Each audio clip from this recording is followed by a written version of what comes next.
এই দেশটির নাম হলো ইয়াসরিব। এটা হলো আপনার নানার বাড়ির দেশ, আপনার মা জননীর বাপের বাড়ির দেশ, আমিনার বাপের বাড়ির দেশ। এই দেশটির নাম হলো ইয়াসরিব।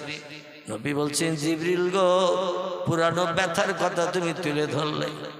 এই দেশে আমি একটা বার এসেছিলাম তাইফের দেশ থেকে মায়ের কাছে মক্কায় ঘরে ফিরে। মারে শুধু বারবার বলতাম, মা জননী। কত ব্যক্তিরা তাদের ছেলেদের কোলে তুলে নেয়, গালে চুমা দেয়, পকেট থেকে খরমা খেজুর খাবার বার করে খাইয়ে চিবিয়ে গালে দিয়ে দেয়, দিয়ে আবার তাদের পিতারা নিজেদের কাজে চলে যায়। বাচ্চারা তাদের হাতের খরমা খেজুর খাবার মিষ্টি নিয়ে খায় আর আনন্দ করে। ও মা জননী, আমার আব্বা আজ পর্যন্ত একটা দিন আমার সঙ্গে তাইফে দেখাও করতে গেল না। মক্কায় ফিরে আসার পরও আমার সঙ্গে দেখা করলো না। আমার আব্বা আইনা তাজাহাব কোথায় গিয়েছে একটু বলো। মামিনা বলছেন, বাবা তোমার আব্বা সংসার নির্বাহের জন্য ব্যবসা করতে গিয়েছিল সিরিয়ার দেশে। নবী বলছেন, সব ব্যবসায়ীরা তো ব্যবসা করে টাকা পয়সা আয় করে ঘরে ফেরে, আমার আব্বা কি ঘরে ফেরে না? বলে, তোমার আব্বা একটু টাকার মায়া মহব্বত বেশি, বেশি বেশি আয় করার জন্য বিদেশে থাকে, বাড়ি আসে না। নবী বলছেন, সব ছেলেরা বাবার কোলে ওঠে, জীবনের দুঃখ দুর্দ স্বভাব নিবারণ করে, তুষের আগুন নিবারণ করে। আমার জীবনে তুষের আগুন নিবারণ হলো না। এই জন্য আমি বাপকে যদি আমাদের দেশে ফিরে না আসে, আমি নিজে চলে যাব বাপের সঙ্গে, যে দেশে ব্যবসা করতে গেছে। মামিনা বলেন, হবে বাবা হবে, তুমি ছোট মানুষ, 6 বছরের ছোট্ট বাচ্চা, একটু বড় হও, তোমার আব্বার সঙ্গে দেখা করতে নিয়ে যাব আমি। 2 দিন 5 দিন 10 দিন যায়, আবার পয়গম্বর বাচ্চা ছেলে মেয়েদের নিয়ে পাহাড়ি এলাকায় যখন খেলা করে, হঠাৎ তাদের আপনজনেরা এসে যখন কোলে তুলে নেয়, চুমা দেয়, পকেট থেকে খাবার বার করে দেয়। নবী দাঁড়িয়ে দাঁড়িয়ে ফাল ফাল করে তাকিয়ে তাকিয়ে দেখে, বলে, আহারে, আমার কত বন্ধুদের পিতা আসছে, চাচা আসছে, আপনজন আসছে, কোলে তুলে নেয়, খাবার দেয়, গালে চুমা দেয়, কপালে চুমা দেয়। আহারে, আমার দুঃখ নিবারণের কেউ নাই। কাঁদতে কাঁদতে দৌড়িয়ে বাড়ি এসে বলে, মা, আমার আব্বা টাকার মোহে পড়ে বিদেশে থাকতে পারে, বাড়ি ফিরতে না পারে, আমি মোহাম্মদকে জ্বালা সহ্য করতে পারি না, আমার নিয়ে চলুন, বাবার সঙ্গে সাক্ষাৎ করতে যাব। মামিনা একদিন শ্বশুর আব্বা জান আব্দুল মোত্তালেবের সঙ্গে কথা বলে আলাপ আলোচনা করে বললেন, মোহাম্মদ বড় ব্যস্ত হয়ে পড়েছে, আমারে নিয়ে যেতে চাচ্ছে তার বাবার সঙ্গে সাক্ষাৎ করতে। আব্দুল মোত্তালেব বললেন, মোহাম্মদের বাবা মারা গেছে, তুমি কি তথ্য দিয়েছো? বলে, লা ইয়া আবি, আমার স্বামী মারা গেছে, মোহাম্মদের কাছে তথ্য দিই নাই। বলে, কেন? বলে, তথ্য দিলে মোহাম্মদের মনটা খারাপ হবে, মনে তুষের আগুন জ্বলবে, হৃদয়ে অন্তরে আঘাত লাগবে যে বাবা দুনিয়ায় বেঁচে নাই, আমার আর জীবনে কোলে নেবে না, গালে চুমা দেবে না, কপালে চুমা দেবে না, খরমা খেজুর খাওয়াবে না। এই চিন্তা ভাবনা করে মোহাম্মদ কাঁদবে, চোখের পানি মোচন করা যাবে না। তা আমি তারে সান্ত্বনা দিয়ে বলেছি, ব্যবসা করতে বিদেশে গেছে, এখনো ঘরে ফেরেনি, তবে আপনার সঙ্গে বলছি, আমার স্বামীর কবর একটু মোহাম্মদকে দেখাবো, যদি অনুমতি দেন তাহলে এই মক্কা থেকে উত্তর দিকে 650 মাইল রাস্তা আমি চলে যাব একটু বাবার বাড়ির দেশে। আমার স্বামী আব্দুল্লাহ আবু আপ্রান্তরী খেজুর বাগানের পাশে কবরস্থ হয়ে আছেন, আমার দেওর ভাসুরদের মাধ্যম দিয়ে আমার স্বামী কবরস্থ হয়ে আছে। বাবার বাড়ি যাব, 2-5 দিন 7 দিন থাকবো, বিশ্রাম নেব, তারপরে ফিরে আসার পথে বাবার কবর দেখিয়ে মনের দুঃখ নিবারণ করি, আবার সঙ্গে নিয়ে বাড়ি ফিরব। আপনি এখন কাটছেন বাড়ির মালিক, কারণ স্বামী আমার নাই, আপনি অনুমতি দিলে আমার ছেলেটারে নিয়ে যে তার বাবার কবরটা একটু দেখাতে চাই। আব্দুল মোত্তালেব বললেন, নাম নাম ইয়া বেনতি, ও কন্যা সমতুল্য পুত্রবধূ, আমি তোমারে বঞ্চিত করব না। স্বামীর কবর কোন নারীর না দেখার ইচ্ছা হয়, এই জন্য তুমি যাও তোমার ছেলেটারে নিয়ে, তবে মরুভূমির রাস্তা, পাহাড়ি এলাকা, তুমি সুন্দরী যুবতী নারী, একটা মাত্র বাচ্চা তোমার হয়েছে, চেহারা সৌন্দর্য নষ্ট হয়নি, তোমার চেহারা সৌন্দর্যে ভাটা পড়েনি, মরুভূমির পথে পাহাড়ি এলাকায় বিপদগ্রস্ত হতে পারো। বোকাটে যুবকেরা চরিত্রহীন যুবকেরা, মদখোর মাতালেরা তোমার ক্ষতি করে দিতে পারে। এজন্য তোমার শিশু বাচ্চা মোহাম্মদকে নিয়ে একা যেও না। কারণ আমার একটা যুবতী মেয়ে আছে, নাম তার উম্মে আইমান, আবার আসাহুসিয়ার নামক টাইটেল 2য় বর্ষের কেতাবে পড়ানো হয়। এই কেতাবটির নাম হল আসাহুসিয়ার, বিশ্ব নবীর জীবনী গ্রন্থ। তাতে এই মেয়েটির নাম লেখা হয়েছে আতেকা। কি নাম বললাম? কোন বর্ণনাকারী সিরাতের কেতাবে সিরাতে ইবনে হিশাম, সিরাতুন নবী, সিরাতে হালাবিয়া, এই সমস্ত কেতাবে মেয়েটির নাম লেখা হয়েছে উম্মে আইমান, আব্দুল মুত্তালিবের মেয়ে। আবার টাইটেল 2য় বর্ষে বিশ্ব নবীর জীবনী গ্রন্থ যে সিরাতের কেতাব পড়ানো হয়, এই কেতাবটির নাম হলো আসাহুসিয়ার। এই কেতাবে লেখক লিপিবদ্ধ করেছে নবীজির ওই যে ফুফু আম্মা ছিলেন, তার নাম ছিল আতেকা। একে সঙ্গে করে নিয়ে আমিনা মক্কার জমিন থেকে পাড়ি দিয়ে চললেন। এই 600 কিলোমিটারের মতো রাস্তা, মদিনা থেকে মক্কার দিকে আসতে 75 থেকে 80 কিলোমিটারের মতো রাস্তা আসলেই এই আবহাওয়া প্রান্তরটা পাওয়া যায়। বিশ্ব নবীকে নিয়ে সেই কবরের পাশে দাঁড় করিয়ে বলল, ইয়া ইবনি মুহাম্মদ, ও বেটা মুহাম্মদ, তোমার বাবার দেখার জন্য এত পথ পাড়ি দিয়ে এসেছ। গরম বালির উপরে দৌড়িয়ে দৌড়িয়ে পায়ের তলায় ঠসকা পড়ে গেছে, ঠসকাগুলো আবার গলে যেয়ে দগদগে ঘা হয়ে গেছে। তবু দৌড়ানো তুমি বন্ধ করো নাই। বাপের কোলে উঠবে বলে, বাপের মুখের চুমা খাবে বলে, বাপের মুখে সান্ত্বনা পাবে বলে দৌড়িয়ে দৌড়িয়ে এই পথ পাড়ি দিয়ে এসেছ। তোমার পায়ের তলার ঠসকাগুলো গলে যেয়ে দগদগে ঘা বেরিয়ে গেছে, তাও দৌড়ানো বন্ধ করে নাই। ওই যে উঁচু ঢিবি, বালির ঢিবি দেখতে পাচ্ছ মুহাম্মদ, ওই বালির ঢিবির তলায় আছে তোমার বাবা শুয়ে। যদি তুমি দেখতে চাও, তোমার বাবার কোলে উঠতে চাও, বাবার হাতের খরমা খেজুর যদি খেতে চাও, একটু ডাক দাও কবরের পাশে দাঁড়িয়ে। সিরাতে ইবনে হিশাম নামক কেতাবে লেখক লিপিবদ্ধ করেছেন আল্লাহ নবী বাবার কবরের পাশে 6 বছর বয়সে দাঁড়ালেন। দাঁড়িয়ে এমন কান্না কাঁদতে লাগলেন, আব্বা আব্বা করে এমন দরদ ভরা মায়া ভরা ডাক দিতে শুরু করলেন। কিতাবে লেখকেরা লিখেছেন আবহাওয়া প্রান্তরের খেজুর গাছগুলো বিশ্ব নবীর কান্নার সঙ্গে অ্যাডজাস্ট হয়ে খেজুর গাছও কান্না শুরু করে দিয়েছে। আর ডেকে বলে, আল্লাহ, আপনার হাবিবের পিতার কবর এখানে হবে। আমরা আগে যদি জানতাম এই আবহাওয়া প্রান্তর এলাকার খেজুর গাছ হতাম না। পৃথিবীর সেরা পয়গম্বরের বাবাকে এখানে হারিয়ে রাখবে। আর পয়গম্বর বাল্যকালে 6 বছর বয়সে এইখানে কবর দেখতে এসে এত কান্না কাঁদবেন আব্বা আব্বা করে ডেকে ডেকে। আগে যদি জানতাম এই জায়গার খেজুর গাছ আমরা হতে চাইতাম না। আল্লাহ আমাদের জবান খুলে দাও, আপনার পয়গম্বর আর বাবারা আমরা তার একটু সান্ত্বনা দিয়ে চোখের পানি মোছনের চিন্তা ভাবনা করি। আমরা আর ধৈর্য ধরতে পারছি না, সহ্য করতে পারছি না পয়গম্বরের কান্না। জোরে বলুন একটু সুবহানাল্লাহ। আমাদের বাপ মারা গেলে, মা মারা গেলে ওই দিনটা একটু কাঁদি। 2-5 দিন 7 দিন পরে একটু সবরেসানি হলে মৌলবী যদি একটু কান্নারত ভাব নিয়ে দোয়া করে, তখনও 2-1 ফোঁটা চোখে পানি ঝরে। ঠিক বললাম না ভুল বললাম?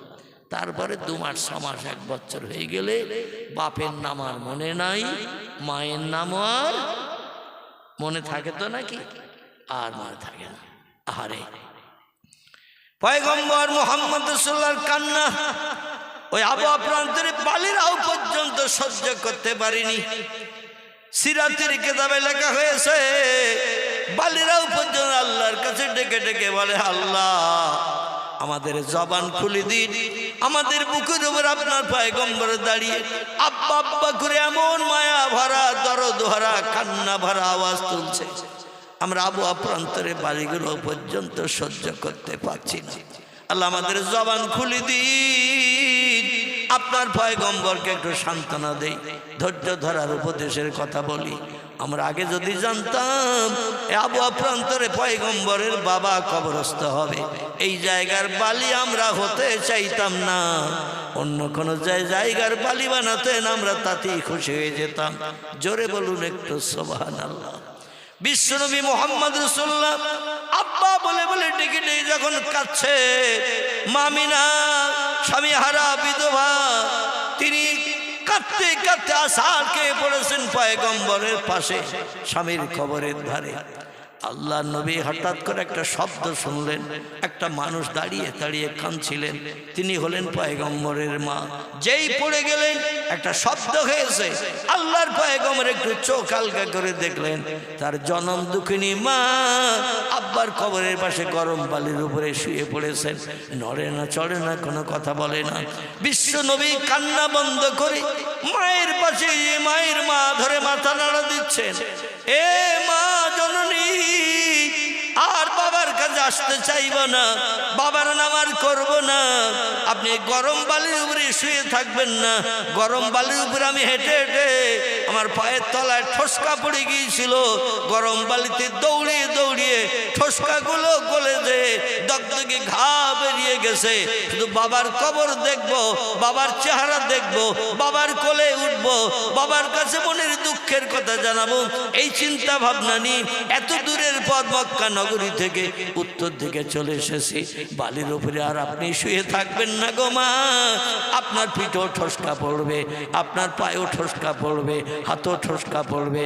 সূর্য রৌদ্র তাপ দিচ্ছে, সারা মরুভূমি ফাঁকা, ছায়া নাই ছায়া নাই, কেবল বাবলা গাছ আর খেজুর গাছ ছাড়া। ও মা জননী, বাবার কবরটাও তো ফাঁকা জায়গায়, এখানকার বালি উত্তপ্ত হয়ে গেছে দুপুর রৌদ্রে, আর শুয়ে থাকবেন না, তাড়াতাড়ি উঠে পড়ুন, আমাকে নিয়ে একটু দাদুর কাছে নিয়ে চলুন, আমি আর আবহাওয়া প্রান্তরে আপনারে নিয়ে কোনোদিন এইভাবে কষ্ট দিতে আসবো না। বিশ্ব নবী মায়ের মাথা ধরে নাড়া দেয়, আল্লাহ নবীর মায়ের মাথা যেদিকে নাড়া দেয় সেদিকে ঘুরে যায়। বিশ্ব নবী মোহাম্মদ রসুল্লাহ আম্মা আম্মা করে কান্না শুরু করে দিলেন। একদল ব্যবসায়ীরা ব্যবসা করে সিরিয়া থেকে ওই ইয়াসরিবের উপর দিয়ে চলে আসছিলেন মক্কা নগরীর দিকে। আসতে গিয়ে দেখেন একজন নারী উম্মে আইমান কিংবা আতেকা, আরেকজন হলেন নবীজির আম্মা জান, আর মোহাম্মদ রসুল্লাহ মায়ের মাথার পাশে বসে বসে আম্মা আম্মা করে ডাকছেন। আতেকা ডেকে বলছে, মোহাম্মদ আর কান্না করে লাভ নাই, ও মোহাম্মদ আর কান্না করে লাভ নাই, তোমার মা তোমারও বাবার মতো ফাঁকি দিয়ে চলে গেছে। সকলে পড়ুন, ইন্না লিল্লাহি ওয়া ইন্না ইলাইহি রাজিউন। মাথা ধরে নাড়া দিচ্ছেন, হাত ধরে টানছেন। মা যখন আর ডাক শুনছে না, বিশ্ব নবী ডাকে সাড়া দিচ্ছেন না, যুবতী নারী উম্মে আইমান মতান্তরে হযরতে আতেকা বুঝতে পারলেন নবীর মাও নবীরে ফাঁকি দিয়ে চলে গেছেন। আর ব্যবসায়ী এসে জিজ্ঞাসাবাদ করছেন, এখানে এই বাচ্চা ছেলেটা কেন কাঁদছে? বলেন, আর বাবার কবর দেখতে এসেছিল মক্কা নগরী থেকে, বাবার কবর দেখতে এসে কান্না সহ্য করতে না পেরে ওনার মাও পৃথিবী থেকে ইন্তেকাল করেছেন। ব্যবসায়ী বলল, তাহলে তোমরা এখন যাবে কোথায়? বলে, আমরা মক্কা নগরীতে যাব। বলে, মক্কা তো এখান থেকে কম বেশি প্রায় 500 কিলোমিটার রাস্তা, এত দূরে তোমরা যাবে কি করে? আর এই যে মারা গেছে নারীটি, এনাকে কি নিয়ে যাবে না কি করবে? বলে, আমি এখন দুশ্চিন্তার মাঝখানে পড়েছি, আব্দুল মুত্তালিবের কন্যা, এই নারীকে যদি কাঁধে করে নিয়ে যাওয়া হয় সেও তো দুষ্কর, এবং লম্বা দূরের পথ 10-15 দিন হেঁটে যেতে লাগবে, আর পচে গলে যাবে, দুর্গন্ধ হবে, পোকা হয়ে যাবে। এই মরা লাশ তো কাঁধে করে নিয়ে 10-15 দিন সূর্যের রৌদ্রে এই মরুভূমির রাস্তায় তো চলা যাবে না। বলে, তাহলে অনুমতি দিলে ওই স্বামীর কবরের পাশে ওনার স্ত্রীকেও আমরা কবরস্থ করে যেতে পারি, যদি অনুমতি দাও। হযরত উম্মে আইমান মতান্তরে হযরত আতিকা বললেন, আমি একা, আপনারা যেটা বলছেন এটাই যথেষ্ট ভালো হবে। মরা মানুষ কাঁধে করে নিয়ে তো মক্কায় নিয়ে যাওয়া সম্ভব হবে না, আপনারা স্বামীর কবরের পাশে তার স্ত্রীকেও কবরস্থ করে দেন। এই জন্য পয়গম্বর মোহাম্মদ রাসূলুল্লাহর বাপ মার কবর আবহাওয়া প্রান্তরে একই জায়গায় পাশাপাশি আছে। জোরে বলুন সুবহানাল্লাহ। নবীজি মাকে কবরস্থ করলেন বাপের কবরের পাশে করে, আল্লাহর কাছে হাত তুলে বললেন, আল্লাহ, আগে যদি জানতাম আমি মোহাম্মদ বাফারা এতিম, আর মা আমারে বাপকে দেখাতে নিয়ে আমাকেও আজকে এতিম করে রেখে চলে যাবেন, তাহলে আমি আর মায়ের সঙ্গে আসতাম না। আল্লাহ এই মদিনার দেশ, ইয়াসরিবের দেশ হলো নিকৃষ্ট দেশ। এ দেশ আমার কাছে খারাপ দেশ হিসেবে বিবেচিত, কারণ এই দেশ কোনো বাচ্চার কান্নার দিকে লক্ষ্য করে না, বাচ্চার কোনো কান্নার দিকে একবার ফিরেও তাকায় না। আমি বাফারা এতিম, আমার মাকে সঙ্গে নিয়ে বাপের কবর দেখতে আসলাম, তবু এই দেশ আমার মাকেও কবরস্থ করে দিল। জীবনে আর কোনোদিন আমি ইয়াসরিবের দেশে আসবো না। জোরে বলুন সুবহানাল্লাহ। নবী এই কথাটা বলেছিলেন। আল্লাহু আকবার। সব জলসায় কালেকশন করার তো সমস্যা খুব। প্রত্যেক জলসার দিতে আবার কালেকশন, একটা বক্তা রাখতে হবে আলাদা, কারণ কালেকশন করা আমার পক্ষে সম্ভব হয় না। আর আমি কালেকশনের জলসা যাই হয়, কিন্তু এই গ্রামে প্রতিটি প্রোগ্রামে এসে এই শেষবেলা বোঝা আমার ঘাড়ে চাপাবে, আর এই বোঝা টানতে হবে, এ তো সমস্যা খুব। যাই হোক, দেখতে দেখতে অনেক সময় হয়ে গেছে, একটা তো বাঁচতে যায়। 11টায় শুরু করেছিলাম, দেখতে দেখতে 1টা বাজতে যায়। নবীজি সাল্লাল্লাহু আলাইহি সাল্লাম বলেছিলেন আমি ইয়াসরিবে তার আসবো না, কিন্তু জিবরিল আমিন বলছেন আপনি যেখানে বোরাকের পিঠ থেকে নেমে দাঁড়িয়েছেন এই দেশটা হলো ইয়াসরিবের দেশ। নবী বলছেন আমি এই দেশে আসবো না বলে পণ করেছিলাম, আর সেই দেশে এনে তুমি আমার আজকে দাঁড় করিয়েছো আল্লাহ দেখার দিনে। জিবরিল বললেন পয়গম্বর, আল্লাহর হুকুম হয়েছে তাই এনেছে, আল্লাহর হুকুম ছাড়া কোনো কাজ করি না। নবী বলেন কি হুকুম হয়েছে বলো?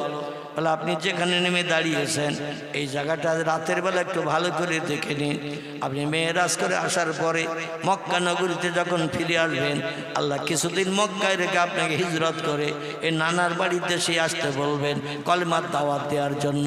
যে দেশ আপনার কাছে নিকৃষ্ট খারাপ হিসাবে বিবেচিত, মনে ব্যথা দুঃখ দেওয়া এটা আপনার কাছে ধারণা, কিন্তু এই দেশটা আপনার মুখে হাসি ফুটাবে। আল্লাহর সঙ্গে দিদার করে আসার পরে বহু দেশে মক্কায় থাকতে কলেমার দাওয়াত দিতে গেছেন, কোন দেশের মানুষ কলেমা গ্রহণ করেনি।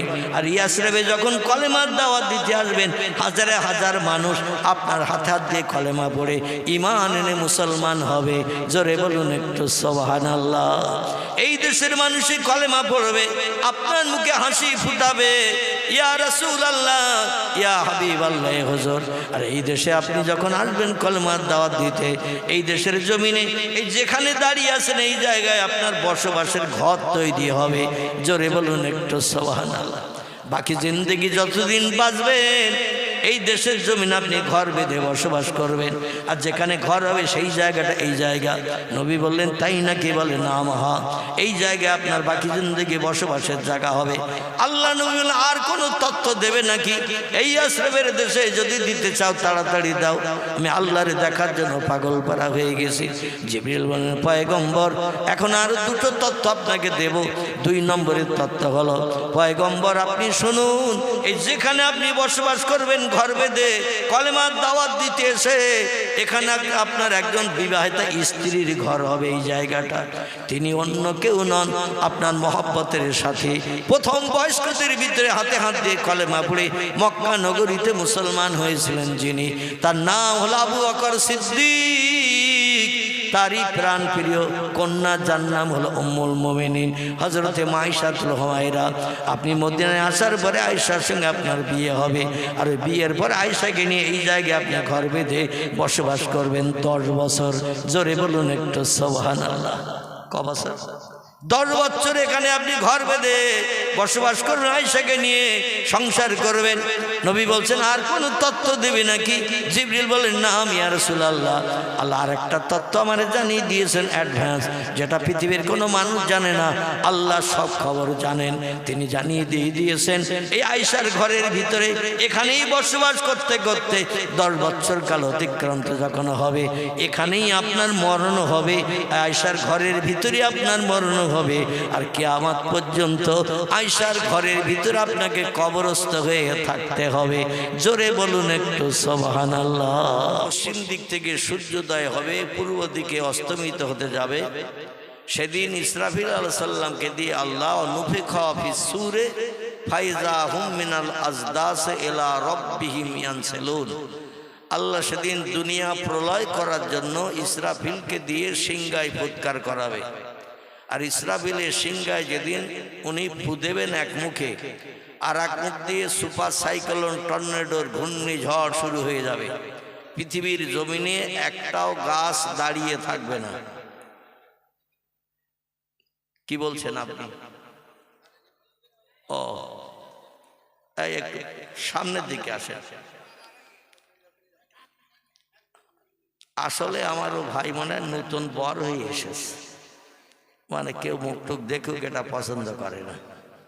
একটু আলেমের চোখের সামনে এসো বাপ, একটু বক্তার সামনে এসো, একটু জনসংখ্যা বাড়ুক, লোকজন বাড়ুক। আর কোরআন হাদিসের বিজ্ঞ পণ্ডিত আলেম যারা, আমি আমার কথা বলছি না, কোরআন হাদিসের বিজ্ঞ পণ্ডিত আলেম যারা, তাদের চেহারার দিকে তাকিয়ে কোরআন হাদিসের কথা শুনলে আল্লাহ জীবনের সগীরা গোনাগুলো মাফ করে দেন। জোরে বলুন একটু সুবহানাল্লাহ। এই মজলিসে আমরা এসেছি গোনা মাফের জন্য না পাপ নিয়ে বাড়ি যাওয়ার জন্য? কি করতে এসেছি? গোনা মাফের জন্য এসেছি। এই জন্য বক্তা যেন শ্রোতাদের দেখতে পায়, শ্রোতারাও যেন বক্তাকে দেখতে পায়। যারা ঘরে কম্বল মুড়ি দিয়ে আসে তাদেরকে আমি বলবো কম্বল আলগা করো, মুখ আলগা করে থাকো, বলবো নাকি? কারণ এই মজলিসে যারা এসেছেন তাদের বলবো। তো যেটা বলছিলাম, তাম পৃথিবীতে একটা গাছ সেদিন জমিনে দাঁড়িয়ে থাকবে না। পৃথিবীতে যত পাহাড় আছে সমস্ত পাহাড়ের পাথর এক খণ্ড যেখানে পাহাড় ছিল সেখানে থাকবে না। অতাকুনুল জিবালু কাল ইহনিল মানফুস। আল্লাহ বলছেন তুলায় হাওয়া লাগলে, ঘুড়িতে হাওয়া লাগলে যেমন উঠতে থাকে, দুনিয়ার বড় বড় পাহাড়ের পাথরের চাই 20 টন, 50 টন, 100 টন, 1000, 2000 টনের যদি এক একটা বড় পাহাড়ের চাই থাকে, পাথরের চাই, সেগুলোও সেদিন ইসরাফিলের সিংহার ফুৎকারে তুলার মতো উঠতে থাকবে। তাহলে সে ফুটা কি সাধারণ ফু বলে মনে হয়? তুলোর মতো উড়বে, 1000 টনের পাথরের চাই উড়ে চলে যাবে। গাছগুলো একটাও জমিনে দাঁড়িয়ে থাকবে না, সব উঠতে থাকবে পাখির মতো। পাখিরা যেমন ডানা মিলে ওড়ে, গাছগুলো এরকম উড়ে যাবে। যাবে কোথায়? পয়গম্বর মোহাম্মদ রাসূলুল্লাহ বলছেন পৃথিবীতে যত সাগর আছে, বঙ্গোপসাগর, ভারত মহাসাগর, প্রশান্ত সাগর, ভূমধ্য সাগর, লোহিত সাগর, আটলান্টিক মহাসাগর, এইভাবে যত সাগর আছে, আরব সাগর, সব সাগরের পানিতে যে নিক্ষিপ্ত হবে। সাগরগুলো এই পাহাড় আর গাছপালা উড়িয়ে দিয়ে সব ভরাট করে দেবে। তাম পৃথিবী আল্লাহর কোন শব্দের মাধ্যম দিয়ে তাম পৃথিবী সমতল হয়ে যাবে। বর্তমান প্রযুক্তি যুগের বিজ্ঞানীরা বলছে পৃথিবীর 4 ভাগের 3 ভাগ পানি, 1 ভাগ মাটি। তাম পৃথিবীতে যত দেশ, সব দেশের মাটিগুলো এক জায়গায় করলে পৃথিবীর 4 ভাগের 1 ভাগ হবে, আর তাম পৃথিবীতে পানি হবে 3 ভাগ। তাহলে পৃথিবীতে মাটি বেশি না পানি বেশি? এই এখানে ওয়াজ করতেছ কারা? তাম পৃথিবীতে পানি বেশি, মাটি কম। আর এই পানি জায়গাগুলো ভরাট করে এই জন্য আল্লাহ দেবেন, পৃথিবীতে যত দেশ, সব দেশে মানুষ বাস করে না? করে না? একটু কথা বলবেন। মানুষ বাস করে। আর যে দেশে মানুষ বাস করে সে দেশে মারা গেলে অন্য দেশে নিয়ে কবর দেয় তো নাকি? সেই দেশেই কবর দেয় না অন্য দেশে নিয়ে যায়? যে দেশের মানুষ সেই দেশেই কবরস্থ হয়। আর প্রত্যেকটি দেশ থেকে আল্লাহ যখন বলবেন কোন এ বান্দারা জীবিত হও আর তোমরা হাসরের মাঠে হাজির হও, সেদিন সব দেশের কবর থেকে মানুষ জিন্দা হয়ে ঠেলে উঠবে আর দৌড়াবে সবাই ওই হাসরের মাঠ। হাসরের মাঠটা কোন জায়গা? নাসাই শরীফের হাদিসে, তিরমিজি, আবু দাউদ শরীফের হাদিসে পয়গম্বর জানাচ্ছেন সিরিয়া বলে একটি দেশ আছে পৃথিবীতে। এই সিরিয়া দেশের একটি শহর, শহরটির নাম হলো প্যালেস্টাইন। খুব ভালো করে কথাগুলো শুনবেন। সিরিয়া দেশের একটি জায়গা, শহর, শহরের নাম হলো প্যালেস্টাইন। এই প্যালেস্টাইনে একটি পুরানো ইবাদতের ঘর আছে, পুরানো মসজিদ আছে, যে মসজিদটির নাম আমরা কম বেশি সকলে জানি বা শুনেছি। মসজিদটির নাম হলো বাইতুল মুকাদ্দাস। কি নাম বললাম? বাইতুল মুকাদ্দাস। যে মসজিদে বর্তমান 1,75,000 মানুষ একসঙ্গে জামাতে নামাজ পড়তে পারে। মসজিদটা আমাদের খিদিরপুরে মসজিদের থেকে ছোট তো নাকি? 1,75,000 মানুষ একসঙ্গে জামাতে নামাজ পড়তে পারে। এই রকম এরিয়া করে মসজিদটা বানানো আছে। এই মসজিদের সামনে আল্লাহ পাক নিজের আরশ কুরসি নামিয়ে নিয়ে আসবেন এই সিরিয়ার প্যালেস্টাইনের জমিনে। এখানেই হাসরের মাঠ সংগঠিত হবে। ওখানে আল্লাহ আরশ কুরসি সপ্তম আসমানের উপর থেকে সিদরাতুল মুনতাহার উপরে আল্লাহ পাক নিজের আরশ কুরসি স্থাপন করে রেখেছেন। সেটা নামিয়ে নিয়ে আসবেন এই বাইতুল মুকাদ্দাসের সামনে। মক্কা মদিনা থেকে উত্তর দিকে অবস্থিত এই প্যালেস্টাইন। কোন দিকে বললাম? মক্কা মদিনা থেকে উত্তর দিকে, উত্তর সাইডে। তো সেইখানে আল্লাহ পাক আরশ কুরসি নামিয়ে নিয়ে আসবেন। তবে একটা বেলুনের ভিতরে গ্যাস পুরি দিয়ে বেলুনটা যদি ছেড়ে দেয়া হয়, ও বেলুনটা নিচে নামবে না উপরে উঠবে?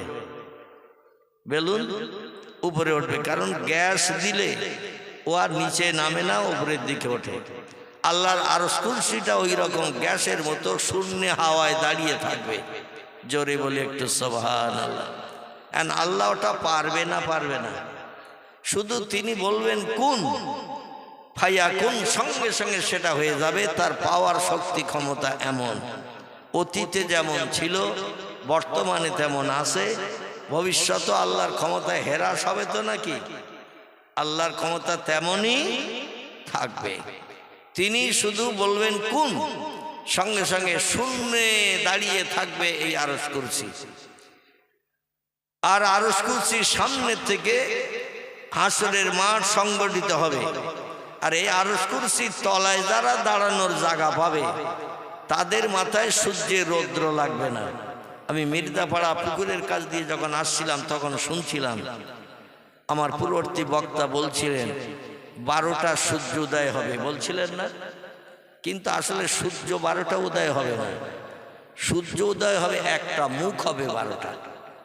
কটা বললাম? মুখ হবে 12টা, সূর্য উদয় হবে একটা, 12টা সূর্য হবে না। যাই হোক, মিস্টেক হয়ে গেছে তথ্যটা বলতে। সূর্য একটাই হবে, 11টা মুখ তার বন্ধ করা, একটা মুখ খোলা। সেই মুখ দিয়ে এখন আলো দিচ্ছে। আর যেদিন আল্লাহ কিয়ামত সংগঠিত করবেন সেদিন সূর্যের 11টা মুখ খুঁটি দিয়ে মোট 12টা মুখ আল্লাহ পৃথিবীতে চালু করবেন। 12টা টর্চ লাইট যদি টেপা হয়, লাইট আলো কটা বেরোবে?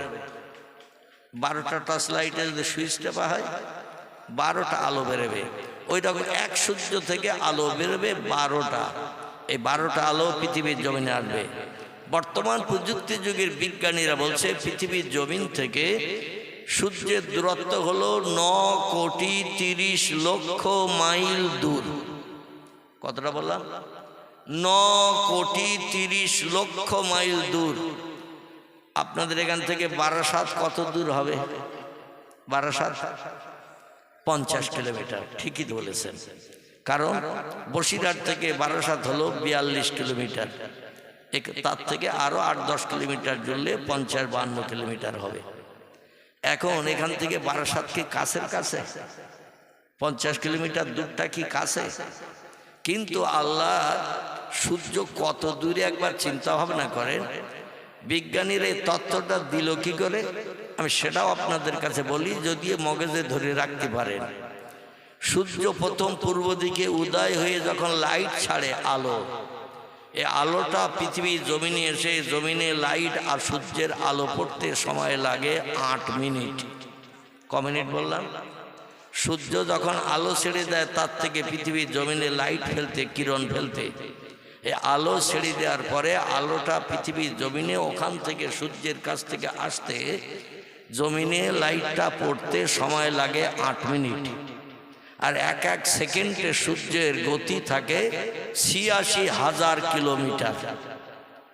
কত সেকেন্ডে বললাম?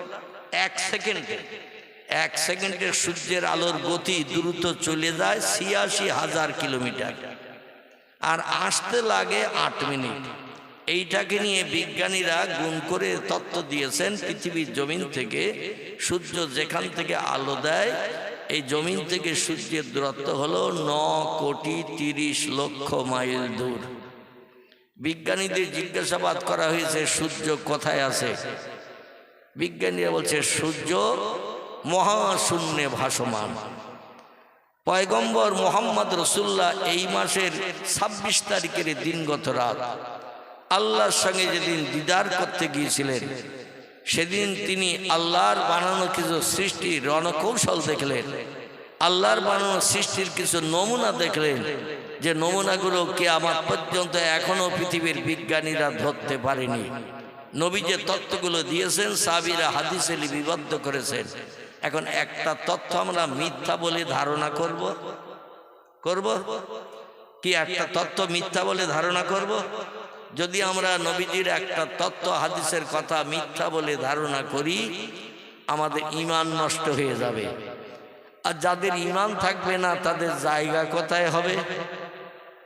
তাদের জায়গা হবে জাহান্নাম, কোনো সন্দেহ নাই। এই জন্য আল্লাহ বলছেন মান আমানা বিল্লাহ, আমি যে তোমাদের একজন প্রভু আছি, আমারে কোনোদিন তোমরা দেখতে পাবে না, আমারে না দেখে বিশ্বাস করতে হবে যে আমি একজন স্রষ্টা মালিক, সব সৃষ্টির আছি। 2 নম্বর আর একটা বিশ্বাস তোমাদের করতে হবে না দেখে, সেটা হলো অল ইয়াউমিল আখির, পরকালে কি আমি রেখেছি তোমাদের জন্য, মরণের পরে পরকাল। এই পরকালে আমি তোমাদের জন্য কি রেখেছি সেটাও পৃথিবীতে বেঁচে থাকতে দেখতে পাবে না, সেটা মরণের পরে আবার জেন্দা করা হবে। সুম্মা ইহুইকুম, তোমাদের আবার জেন্দা করা হবে। এই পৃথিবীর জমিনের বসবাসের কাজকর্মকে নিয়ে হিসাব নিকাশ করা হবে হাসরের মাঠে। আর হিসাব নিকাশের পরে যদি আমার হুকুম তামিল করে সৎ কাজ করে কবরে যাও, তাহলে তোমাদের ঠিকানা হবে জান্নাত। শান্তির জায়গা একটা বানিয়ে রেখেছি, সেটা দুনিয়ায় বেঁচে থাকতে দেখতে পাবে না।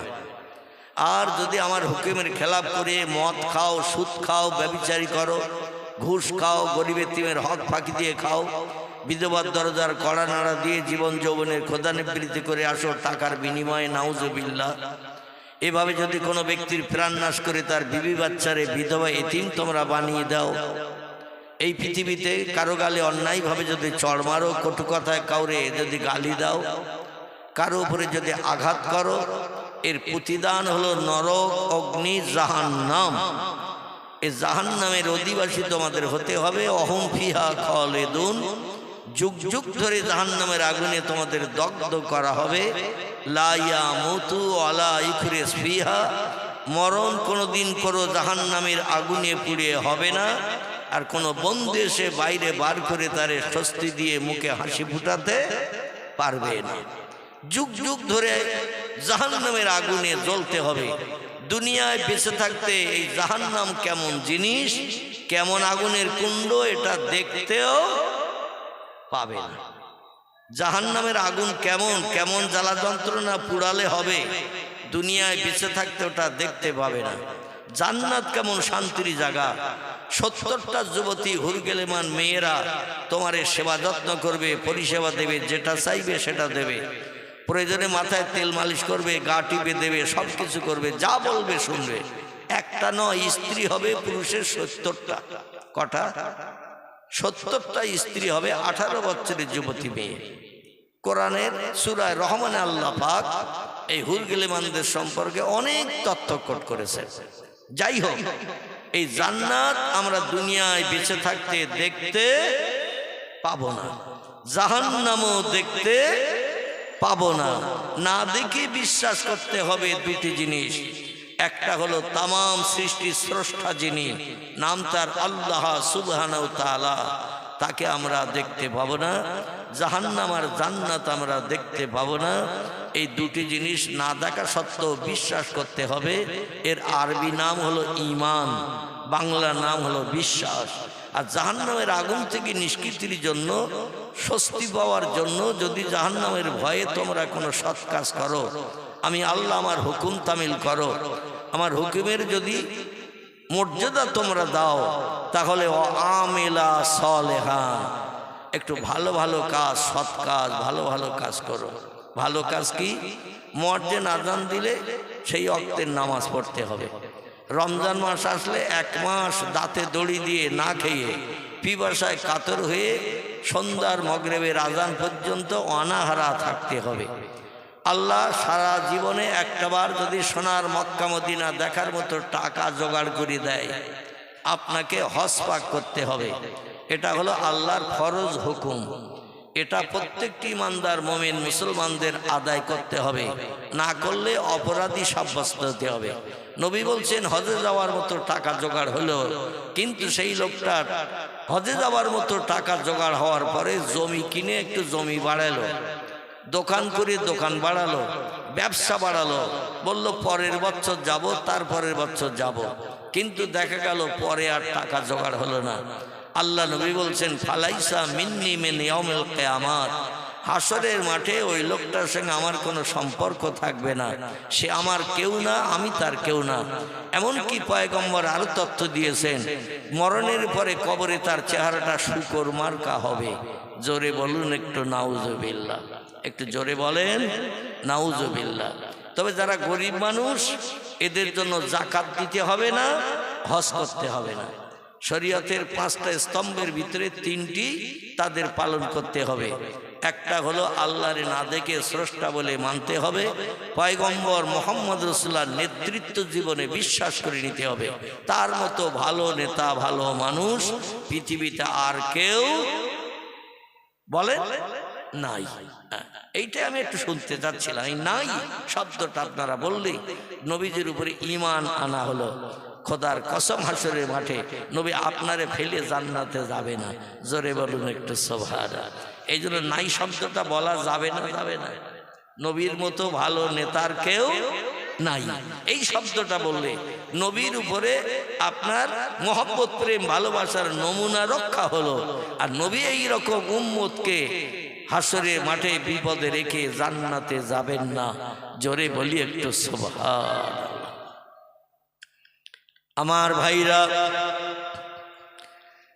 এই জন্য আল্লাহ পাক যদি জীবনে একটাবার বিশ্ব নবীর মাতৃভূমি মৃত্যুভূমির দেশ দেখার মতো অর্থ জোগাড়ের তৌফিক দেন, জায়গা জমির মোহমায়ায় পড়ে যে টাকাগুলো খরচ করা শরীয়তে কিন্তু বৈধ নয়, কারণ পরবর্তীতে আপনার টাকা জোগাড় নাও হতে পারে। আমাদের মাযহাবের ইমাম আবু হানিফা রাহমাতুল্লাহ আলাইহি বলছেন, লোকটার সংসারের উন্নতির জন্য জায়গা জমি কিনলো, ব্যবসা বাড়ালো, কিংবা অন্য কোনো কাজে খরচ করলো, সামনের বছর পরের বছর যাব, যদি আর ব্যবসায় লাভ না হয়, জায়গা জমিতে ফসল যদি ভালো না হয়, তাহলে টাকার জোগাড় হলো না, ওই লোকটি হজ পাকার করতে পারলো না। ইসলাম শরীয়তের 5টি ভিত্তি ফরজের ভিতরে একটি ফরজ তার নস্যাৎ হয়ে গেল। ইমাম আবু হানিফা বলছেন, আল্লাহ নবী বলছেন সে আমার উম্মত না, আমি তার উম্মত না। আর নবী যদি কারো উম্মত বলে পরিচয় না দেয়, তাহলে তার জন্য তো জান্নাত হালাল হবে না। এই জন্য ইমাম আবু হানিফা বলছে, পরবর্তীতে ওই লোকটিকে যদি ভিক্ষা করেও হজে যেতে হয়, তাও তারে হজ আদায় করতে হবে। শরীয়তের 5ম স্তম্ভ হজ, এটা হলো ফরজ, ফরজ, ফরজ। এটা তার আদায় করে কবরে যেতে হবে। আদায় করে কবরে যদি না যায়, তার চেহারা কিন্তু শুকর মার্কা হবে। জোরে বলুন একটু নাউজুবিল্লাহ। আমার ভাইরা, পয়গম্বর মুহাম্মদ রাসূলুল্লাহ সাল্লাল্লাহু আলাইহি ওয়াসাল্লাম তিনি এমন একজন সেরা ব্যক্তিত্ব, আল্লাহ পাকে মেরাজ করিয়ে তাকে এমন এমন জিনিসগুলো বাস্তব চোখে দেখিয়েছিলেন, কিয়ামত অবধি পৃথিবীর কোন দেশের মানুষ বাস্তব চোখে দেখার সুযোগ পায়নি এবং পাবে না। এটা নবীজি সেরা, সেইটাই আল্লাহ পরিলক্ষিত করার জন্য, সেইটাই সেরা বিবেচিত করার জন্য এই মেরাজ নবীজিকে করিয়েছিলেন। কিয়ামত অবধি কোনো ব্যক্তি আর মেরাজ করতে পারবে না, দুনিয়ার জমিনে জিন্দাবস্থায় আসমান পাড়ি দিতে পারবে না। কেবল একজন ব্যক্তি জিন্দাবস্থায় আসমান পাড়ি দিয়েছিলেন, জিন্দাবস্থায় মহান পাক রব্বুল আলামিনের চেহারা দেখার সুযোগ পেয়েছিলেন। শুধু তাই নয়, এক রাতে পৃথিবীর 3টে দেশ পরিভ্রমণ করানোর পরে ওই যে বাইতুল মুকাদ্দাসের নাম আপনাদের কাছে করছিলাম, এই বাইতুল মুকাদ্দাসে জিবরিল আমিন তাকে বোরাকের পিঠে করে নিয়ে পৃথিবীর 3টে দেশ পরিভ্রমণ করিয়ে ওখান থেকে বাইতুল মুকাদ্দাসের চাতওয়াল, যে বড় চাতওয়াল, দিল্লির জামে মসজিদ আপনারা অনেকে দেখে থাকবেন, যারা ট্যুর করতে বেড়াতে যান, দিল্লি যান, কাশ্মীরি যান, পাঞ্জাব যান, যান না সারহান যান না, অনেকে যায়, বেড়াতে যায়। দিল্লির জামে মসজিদ, যেখানে 1 লক্ষ মানুষ একসঙ্গে জামাতে নামাজ পড়তে পারে। কতটা বললাম? 1 লক্ষ মানুষ একসঙ্গে জামাতে নামাজ পড়তে পারে। এই মসজিদের চাতওয়াল যেমন বিরাট এরিয়ার, বিরাট এলাকার, ওই রকম বাইতুল মুকাদ্দাসের চাতওয়ালটা বিশাল বড় এরিয়ার এলাকার। এই 2 রাকাত নামাজ আদায় করে ফাআযিনাল মুয়াজ্জিন জিবরিল আমিন আলাইহিস সালাম নিজেই মুয়াজ্জিন হয়ে সেদিন রাতের বেলা আজান দিয়েছিলেন। যেমন পৃথিবীতে 2টি মসজিদে গভীর রাত্রে আজান হয়। বলতে পারবেন মসজিদ 2টির নাম কি? যদি পারেন আলহামদুলিল্লাহ, না পারলে আমি বলে দেব। আর 2টি মসজিদ, একটি মসজিদের নাম হলো মসজিদে হারাম, মক্কার কাবা শরীফের মসজিদ। এখানে রাত্রের 3টের সময় আজান হয় নামাজ পড়ার জন্য। এই আজানটি হলো তাহাজ্জুদের নামাজের আজান। কিসের নামাজ বললাম? তাহাজ্জুদের নামাজের আজান। বাড়তি যে 4 ওয়াক্ত নামাজ আছে ফরজ হুকুম ছাড়া, বাড়তি যে 4 ওয়াক্ত নামাজ আছে, একটির নাম হলো ইশরাক, একটির নাম হলো চাষ, একটির নাম হলো আওয়াবিন, একটির নাম হলো তাহাজ্জুদ। এই 5 ওয়াক্ত ফরজ নামাজ ছাড়া বাড়তি আরো 4টি ওয়াক্ত নামাজ আছে। এই 4টি ওয়াক্তের ভিতরে সবথেকে উত্তম দামি মর্যাদাবান নামাজের ওয়াক্ত যেটি, সেটি হলো রাত্র 2য় প্রহরের পর থেকে নিয়ে রাত দুপুরের পর থেকে নিয়ে ফজরের আজানের আগ পর্যন্ত। এই সময়টাকে আরবিতে বলা হয় তাহাজ্জুদ। ওমিনাল লাইলি ফাতাহাজ্জাদ বিহি নাফিলাতাল লাক আসা আইয়াবআসাকা রাব্বুকা মাকামাম মাহমুদা। জোরে বলুন একটু আল্লাহু আকবার। আল্লাহ পাক কোরআনের 15 পারা সূরা বনী ইসরাইলের ভিতরে এই তাহাজ্জুদ নামাজের কথা উল্লেখ করে দিয়েছেন।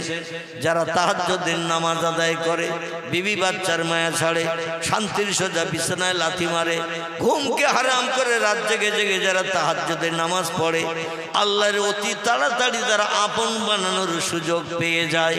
আরো একটু জোরে বলুন সুবহানাল্লাহ। কোনো ব্যক্তি যদি আল্লাহরে আপন বানাতে চায়, আল্লাহর কাছের ব্যক্তি বানাতে চায়, আল্লাহর অতি আপন যদি কেউ হতে চায়, তাকে একটু রাত জেগে জেগে ঘুমকে হারাম করে বিবি বাচ্চার মায়া ছেড়ে বিছান সজ্জায় লাথি মেরে জায়নামাজের পাটিতে দাঁড়াতে হবে। যারা দৈনন্দিন রাতের গভীরে ঘুম হারাম করে এই তাহাজ্জুদের নামাজ আদায় করে, আল্লাহ অতি তাড়াতাড়ি তাদের আপন হয়ে যায়। ওই বান্দার বিপদে মুসিবতে, দুঃখে, দুর্দশায়, অভাবে, সমস্যায়, রোগে শোকে সাহায্যের জন্য আর কারো কাছে হাত পাতার দরকার হয় না। আল্লাহ তার জন্য যথেষ্ট। জোরে বলুন একটু সুবহানাল্লাহ। আমার ভাইরা, এই তাহাজ্জুদের নামাজ রাতের গভীরে পড়লে আল্লাহ বড় খুশি হয়ে যান। পয়গম্বর মুহাম্মদ রাসূলুল্লাহ সাল্লাল্লাহু আলাইহি সাল্লাম এই গভীর রাত্রে মক্কার কাবার চাতলের হাতিমের ভিতরে যখন তিনি শুয়েছিলেন, গতকাল আলোচনা করতে করতে ওইখান থেকে আমি রেখে দিয়েছিলাম, দিয়ে আবার ও পাড়ার ওই মক্তবের জন্য একটু কালেকশন করে জলসা শেষ করলাম 3.5 ঘন্টা আওয়াজ করে। ক ঘন্টা বললাম? 3.5 ঘন্টা কালকে বক্তৃতা করেছে। যাই হোক, একজন বক্তার দাওয়াত ছিল, আমার পরে তিনি আসেননি, সে হেপা আমারে ঠেলে দিতে হয়েছে। আবার শেষে একটু কালেকশন করতে হয়েছে, 60 কেজির মতো গোশ তুলতে হয়েছে, টাকা প্রতিশ্রুতি বিভিন্ন, যাই হোক তুলে তুলে দোয়া করে বাড়ি গিয়েছিলাম কাল, মোটর সাইকেলে 4 চাকা গাড়ি আনতে পারিনি, গাড়ি বাড়ি ছিল না। তো আমি বক্তৃতা করতে করতে নবীজির মেরাজ সম্পর্কে ওই মক্কার কাবা চাতালের হাতিমের কথা বলছিলাম। যারা কালকে ছিলেন তারা ওই পর্যন্ত শুনেছিলেন, পরে আর শুনতে পারেননি। আসুন আমি ওইখান থেকে নিয়ে যাব। পয়গম্বর মোহাম্মদ রসুল্লাহ যে সেরা, তিনি যে সমস্তগুলো বাস্তব চোখে বেঁচে থাকতে দেখার সুযোগ পেয়েছেন, কিয়ামত পর্যন্ত কোনো বিজ্ঞান, কোনো দর্শন, কোনো ইঞ্জিনিয়ার, কোনো ডাক্তার, কোনো মাস্টার, কোনো ভূতত্ত্ববিদ, কোনো ঐতিহাসিক, কোনো সাহিত্যিক, কোনো ভৌগোলিক, কোনো আলেম, কোনো হাফেজ, কোনো কারি, কোনো মুফতি, কোনো মসজিদের ইমাম, কোনো মুয়াজ্জিন, কোনো মুক্তাদি কিয়ামত পর্যন্ত এগুলো দেখার সুযোগ পায়নি এবং ভবিষ্যতে পাবে না। জোরে বলুন সুবহানাল্লাহ। নবী কি কি দেখলেন আসুন এবার আপনাদের নিয়ে চলে যাই। একটু মহব্বতে, উচ্চ রবে, প্রাণ খুলে। কিছু মানুষের আনাগোনা হয়েছে, আলহামদুলিল্লাহ, বক্তৃতা করার মতো পরিবেশ তৈরি হয়েছে। তো আমি যখন স্টেজে বসেছিলাম আমার ভালো লাগছিল না ওয়াজ করার মতো, কারণ একেবারে 2-5 জন লোক আর 3-4টে বাচ্চা বসে থাকলে ওয়াজ করা যায় নাকি? ওয়াজ করা যায় না। মোটামুটি যা এসে বসেছেন আলহামদুলিল্লাহ, কিছু কথা আলোচনা রাখবো, আপনি একটু ধীর স্থিরভাবে শুনবেন, প্রাণ ভরে উচ্চ রবে সেই নবীর মহব্বতে একটু দরুদ শরীফ পড়ে নেই। আল্লাহুম্মা সাল্লি আলা সাইয়্যিদিনা মাওলানা মুহাম্মদ وعلى آل سيدنا مولانا।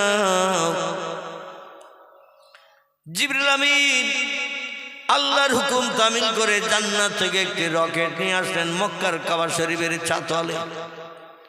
তবে এই রকেটটা এনে দাঁড় করিয়েছিলেন আমাদের পূর্ব দিকে। জোরে বলুন একটু সুবহানাল্লাহ। এই বোরাক নামের রকেটটি, যার গায়ের রং ছিল সাদা, পা ছিল 4খানা, পিঠে আবার 2খানা ডানা লাগানো ছিল। দুনিয়ায় যত চতুষ্পদ জন্তু আমরা দেখি, গরু, ছাগল, ইঁদুর, কুকুর, বিড়াল থেকে শুরু করে 4 পেয়ে জন্তু, বাঘ, ভল্লুক, হাতি, সিংহ, গন্ডার, যত চতুষ্পদ জন্তু দেখি, কোনো পশুর গায়ে কোনো ডানা বাজু আছে? আছে? নাই। কিন্তু জান্নাতে এই পশুটির গায়ে 2খানা ডানা লাগানো ছিল। জিবরিল আমিন হলো দ্রুতগামী রকেট। একবার চোখ বন্ধ করে আলগা করলে তারা নজর ভর দেখতে পাওয়া যেত না, এত দ্রুতগামী রকেট। কিন্তু জিবরিল ওই জান্নাতি পশুর সঙ্গে পাল্লা দিয়ে যেতে পারেনি, বরং পিছনে পড়ে যেতেন সব সময়। জোরে বলুন একটু সুবহানাল্লাহ। এত দ্রুতগামী রকেট, যার আরবি নাম হলো বোরাক। একে নিয়ে কাবা শরীফের দরজার সামনে হাতিমের কাছে তাকে দাঁড় করিয়ে রাখলেন। হাতিম বলতে আমরা তাকেই বুঝি যেটা কাবা শরীফের উত্তর দিকে একটি প্রাচীর দেওয়া রয়েছে বেকা ধনুক মার্কা, আর একেবারে কাবা শরীফের দরজার পূর্ব দিকে একটা গোলাকার ধানের গলার মতো ঘর তৈরি করা আছে। যারা উমরায় গেছেন, হজ পাকে গেছেন, দেখে আসার সুযোগ পেয়েছেন, নিয়ত করুন আল্লাহ যেন মক্কার কাবা শরীফের চাতাল নসিবে দেখায়। কাবা ঘরের কালো পাথর, লাল পাথর যেন নজরে দেখায়। কারণ এই পাথরের দিকে নজর করে তাকিয়ে থাকলে জীবনের গোনা রাশি আল্লাহ ধুয়ে মুছে সাফ করে বান্দারে বেগুনা মাসুম বানিয়ে দেয়। কারণ এই কালো পাথরের ঘরটি ইট টিট একটাও নাই, ইট দিয়ে কিছু বানানো নাই, সব পাথর দিয়ে বানানো। এতটা লম্বা লম্বা পাথর, এতটা করে উঁচু, এতটা করে পুরু, এক একটা পাথর এতটা পুরু, আর আমার 2 হাত লম্বা করলে যতটা লম্বা হবে, এই রকম লম্বা লম্বা পাথরের উপরে পাথর সেট করে এই ঘরটি বানানো রয়েছে। এই ঘরের পূর্ব দিকে ইব্রাহিম নবীর পদচিহ্ন আছে, যাকে মাকামে ইব্রাহিম বলা হয়। জোরে বলুন একটু সুবহানাল্লাহ। ওইখানে বোরাককে দাঁড় করিয়ে রেখে পয়গম্বর মোহাম্মদ রসুল্লাহকে হাতিমের ভিতরে খোঁজ করতে গেলেন। আর আল্লাহর কাছ থেকে সংবাদ জেনে এসেছেন আমার নবী কাবার চাতাল আছে, যে নবীর উঠিয়ে নিয়ে বোরাকে চাপিয়ে তাড়াতাড়ি পৃথিবীর 3টে দেশ পরিভ্রমণ করিয়ে আমার কাছে নিয়ে সমে পয়গম্বরের সামনে সরাসরি বসিয়ে নিয়ে 13 বছরের ঘাত প্রতিঘাত দূর করব, অত্যাচার নির্যাতন জ্বালা যন্ত্রণা মক্কার মানুষ তাইফের মানুষ এমন করে কুবা বাসরের মানুষ পার্শ্ববর্তী এলাকার মানুষেরা ইয়ামানের মানুষ যত মানুষেরা নবীর উপর অত্যাচার উৎপীড়ন নির্যাতন করেছে আমি আল্লাহ সব নির্যাতনগুলো দূর করে দিয়ে নবীর মুখে হাসি ফুটাবো। জোরে বলুন একটু সুবহানাল্লাহ। জিবরিল আমিন প্রথম মাথা ধরে নাড়া দিয়ে ঘুম ভাঙাতে গেলেন। চিন্তা করলেন মক্কার মানুষেরা কত পাথর নবীর মাথায় মেরেছে, মারার কারণে পাথরে দগদগে ঘা হয়ে আসে। আর দেখে যদি ঘা থাকে সেখানে ব্যথা থাকবে না, থাকবে না। কবি কেতাবে লিখেছেন চুয়াজুরা বাদার দে আউর দিগার দিগারে আজু হালা নামানাদ কারার। শেখ সাদি রহমতুল্লাহ আলাইহি তার লিখিত কেতাবে বুস্তান নামক কেতাবের ভিতরে লিপিবদ্ধ করেছেন মানুষের দেহে যদি কোথাও কোনো ফোড়া হয়, ফোড়া সারা শরীর বুঝতে পারে কিনা কোথায় ফোড়া, যন্ত্রণা ব্যথা কোথায়। ফোড়া যখন পাকো পাকো হয়, পেকে যাওয়ার মতো হয়, মুখ সাদা হয়, তখন ওর গায়ে একটু ঘা লাগলে টিপলে দরদ ব্যথা লাগে না, লাগে না। পায়ে যদি একটা কাটা ফোটে কোথাও কাটা, আর কাটাটা যদি বার করা না হয় একদিন দুদিন থাকলে ওই জায়গাটা দরদ ব্যথা হবে না, হবে না। জিবরিল চিন্তা করলেন পয়গম্বরের মাথায় যদি কাটা ঘা থাকে তাহলে দরদ ব্যথা হয়ে রয়েছে, ঘা এখনো সারেনি। আর আমি মাথার টিপে ধরে যদি মাথা নাড়া দিয়ে ঘুম ভাঙাতে যাই, পয়গম্বর যদি আহা কিংবা উহু শব্দ উচ্চারণ করে, আল্লাহ আজকের পয়গম্বরের মর্যাদা সব সৃষ্টির থেকে সেরা করে দিয়েছেন। আর আহু যদি করে আল্লাহ হয়তো আমার ব্যবহারে অখুশি হয়ে যাবে। আর আমার বিরুদ্ধে পয়গম্বর আল্লাহর কাছে যখন যাবে, আমার বিরুদ্ধে যদি রিপোর্ট করে আল্লাহ জিবরিল আমার মাথার ঘা চেপে ধরেছে, আল্লাহ অখুশি হয়ে গেলে আমার পাওয়ার মর্যাদা সম্মান নষ্ট হয়ে যাবে। না না না, মাথার ঘা টিপে ধরে ব্যথা দেব না। হাতের কাছে চলে আসলেন, 2 হাত লম্বা করে শোয়া, রাতের গভীর আধার, হাত ধরে টেনে তুলবেন চিন্তা ভাবনা নিলেন, কারণ তাড়াতাড়ি নিয়ে যেতে হবে। এই 1 রাতের হাফ সময়, আর এই 1 রাতের হাফ সময়ের ভিতরে পৃথিবীর 3টে দেশ ঘোরাতে হবে। তারপরে বাইতুল মুকাদ্দাসে 2 রাকাত নামাজ পড়াতে হবে। তারপর ওখান থেকে এক এক করে 7টা আকাশ পাড়ি দিতে হবে। তারপরে সিদরাতুল মুনতাহায় নিয়ে যেতে হবে। তারপরে বাইতুল মামুরে নিয়ে যেতে হবে। সেখান থেকে নবীজির কিছু তথ্য দিতে হবে। তারপরে রফরফ নামক একটি আলাদা গাড়ি করে নবীজিকে আল্লাহর দরবারে পৌঁছে দিতে হবে। আবার আল্লাহর সঙ্গে লম্বা টাইমের গল্প গুজব নবীজির হবে। গল্প শেষ করে আবার ফিরে আসবেন যখন নবীজি এমন করে মুসা নবীর সঙ্গে সাক্ষাৎ করে নিচে আল্লাহ পাক আমাকে হুকুম করেছেন নবীজিকে জান্নাত দেখাতে হবে, নবীজিকে জান্নাতের সুখ শান্তি দেখাতে হবে, জান্নাতের আযাব কষ্ট দেখাতে হবে। তারপরে আবার আসমানের উপর থেকে নবীজিকে রাত শেষ হওয়ার আগে মক্কা নগরীতে ফিরিয়ে দিতে হবে। আচ্ছা, এইরকম দায়িত্ব যদি আমাদের কারো কাঁধে চাপানো হয়, চিন্তায় 3 দিন ঘুম হবে নাকি? এতগুলো দায়িত্ব 1 রাতের হাফের ভিতরে আমাকে পালন করতে হবে। আর ইয়াফআলুনা মা ইউমারুন, আল্লাহ বলছেন আমি যখন যেটা বলি ফেরেশতারা যদি আমার হুকুমের খেলাপ করে, আমার লানাত অভিসম্পদ তাদের উপরে নিক্ষিপ্ত হয়, পাওয়ার মর্যাদা শেষ করে নেওয়া হয়, তাদের আমি আল্লাহ পাক চির জাহান্নামী বানাই। জোরে বলি একটু নাউজুবিল্লাহ। এই জন্য ফেরেশতারা সবসময় আল্লাহর হুকুমকে বাস্তবে রূপদানের জন্য সচেষ্ট থাকে। সবসময় আল্লাহর হুকুমকে বাস্তবে রূপদান করে আল্লাহরে খুশি করার জন্য তারা সবসময় ব্যস্ত থাকে। আমার ভাইরা হাতের কাছে আসলেন, হাত ধরে টেনে তুলবেন। ওই কাবা শরীফের চাতাল হাতিমের ভিতর থেকে চিন্তা করলেন হাতে কোথায় পাথরের ঘা আছে তা তো জানি না।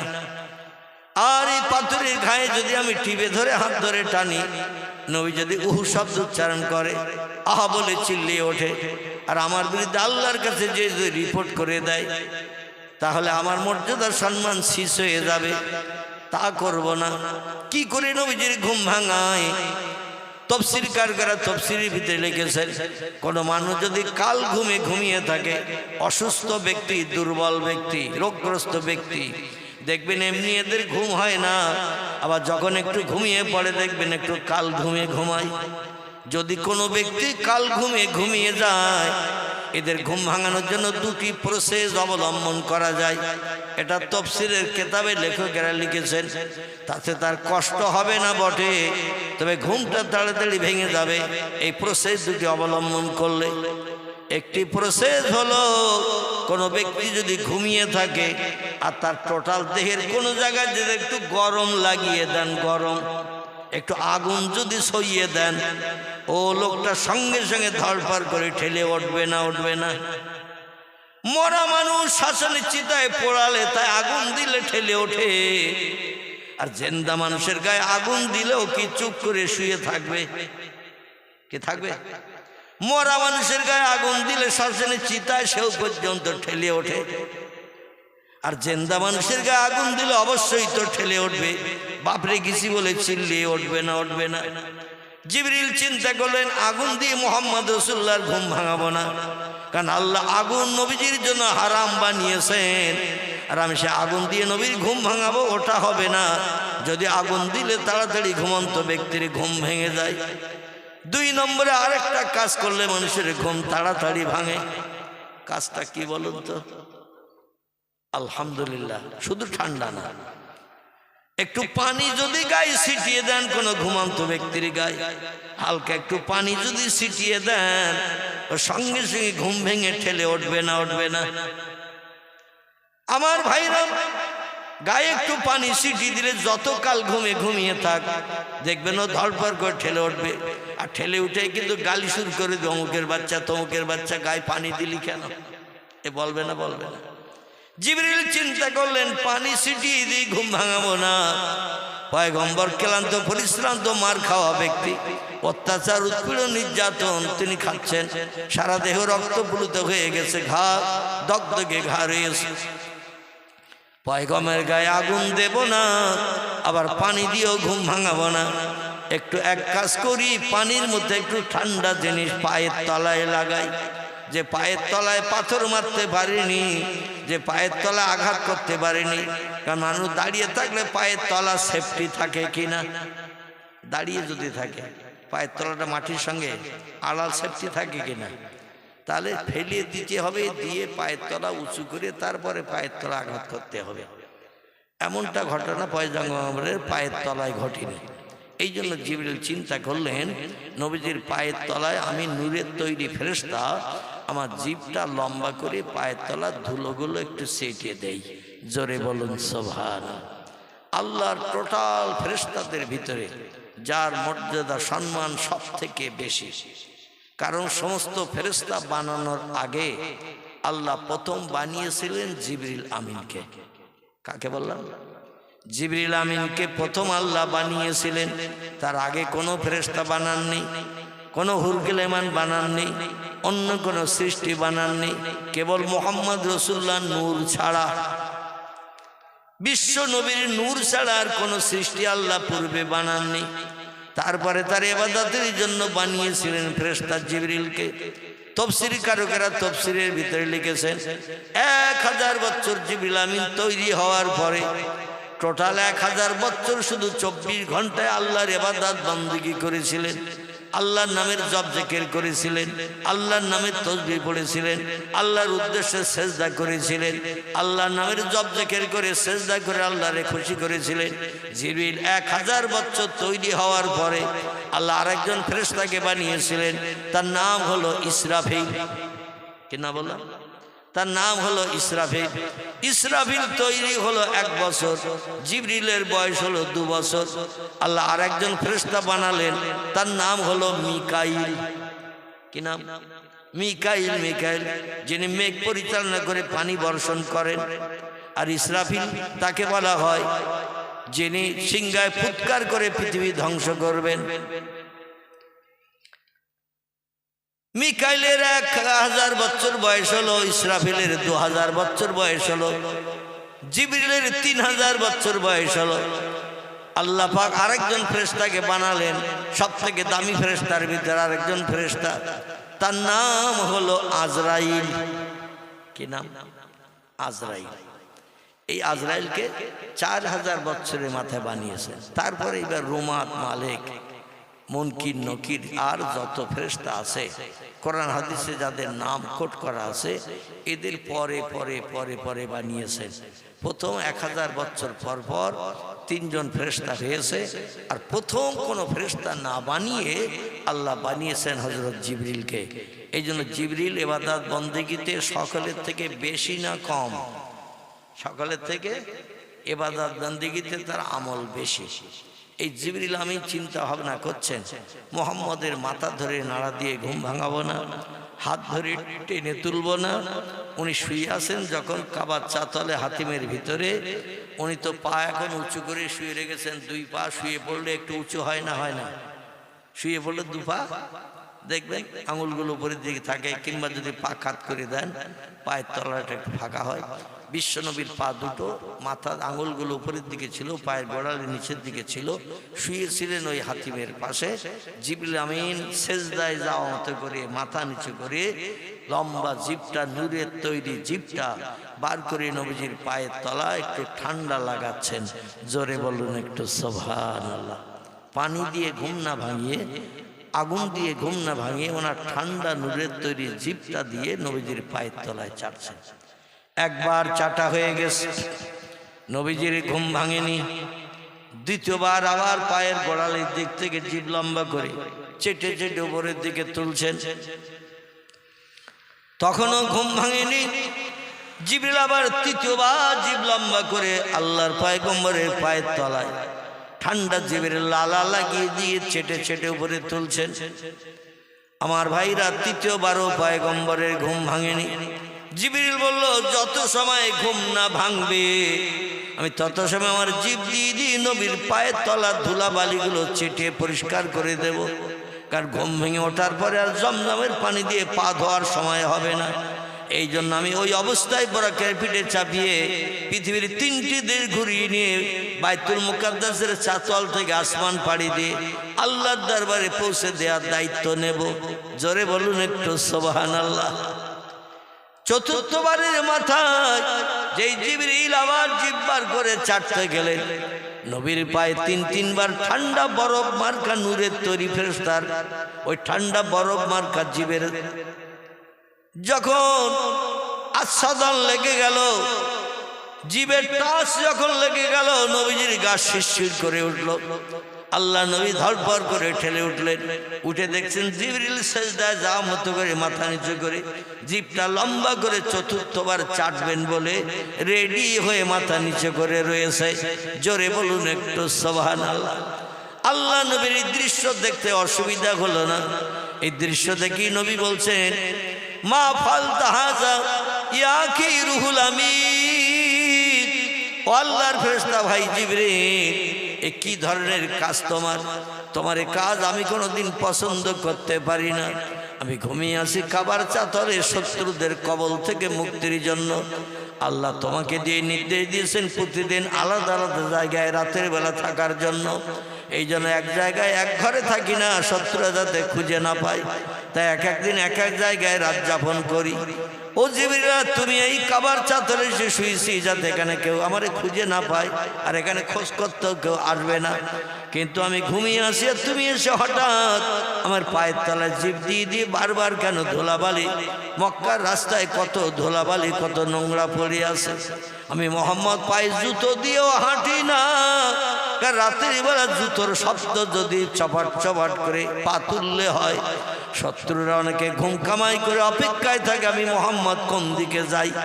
এই জন্য আমি জুতা পাই দিয়েও হাঁটি না রাতের বেলা। আমি একটু গোড়ালি দিয়ে দিয়ে পা পেতে পেতে হাঁটি। পায়ের আঙুলো পর্যন্ত ধুলার উপরে লাগাই না, কারণ ধুলার উপরে টোটাল পা পেতে যদি হাঁটা হয়, পায়ের আঙুল থেকে গোড়ালি পর্যন্ত একটা ছাপ পড়ে যায় নরম ধুলার উপরে। আর এই সাপ দেখে দেখে আমি মোহাম্মদ আমার খোঁজ পেয়ে যাবে। এই জন্য খালি পায়ে মক্কার জমিন আমি রাতের গভীরে মোহাম্মতের সঙ্গীদের কাছে দিন শরীয়তের কথা বলতে যাই। এই জন্য পায়ের গোড়ালি দিয়ে দিয়ে চেপে চেপে যাই, পায়ের পাতাও ফাটি না। কত ধুলাবালি আমার পায়ের তলায় লেগে আছে জানি না। আর তুমি হলে আল্লাহ শ্রেষ্ঠ ফেরেশতা, সব থেকে বেশি ইবাদত করছো তুমি আল্লাহর।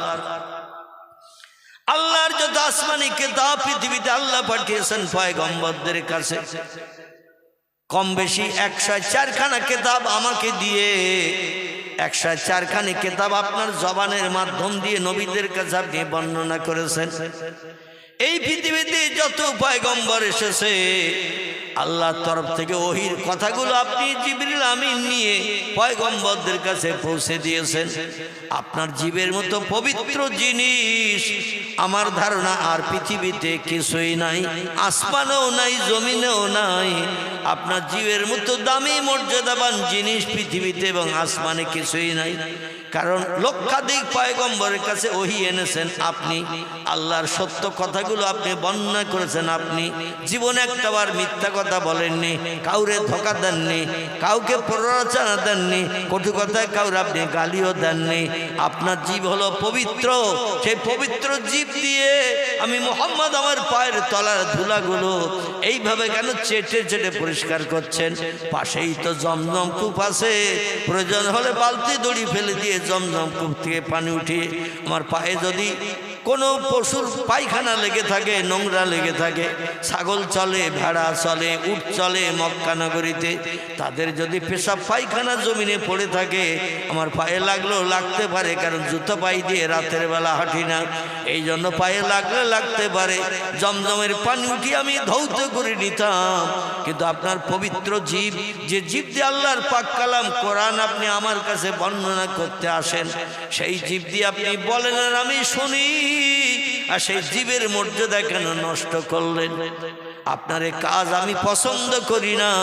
আব্দুল্লাহর বেটা মুহাম্মদ, জিবরিল বলছেন সাদ্দাকতা ইয়া কি মুহাম্মদ বিন আব্দুল্লাহ, আব্দুল্লাহর বেটা ভাই মুহাম্মদ, আপনি যে তথ্যটা দিয়েছেন তথ্যটা হলো সঠিক।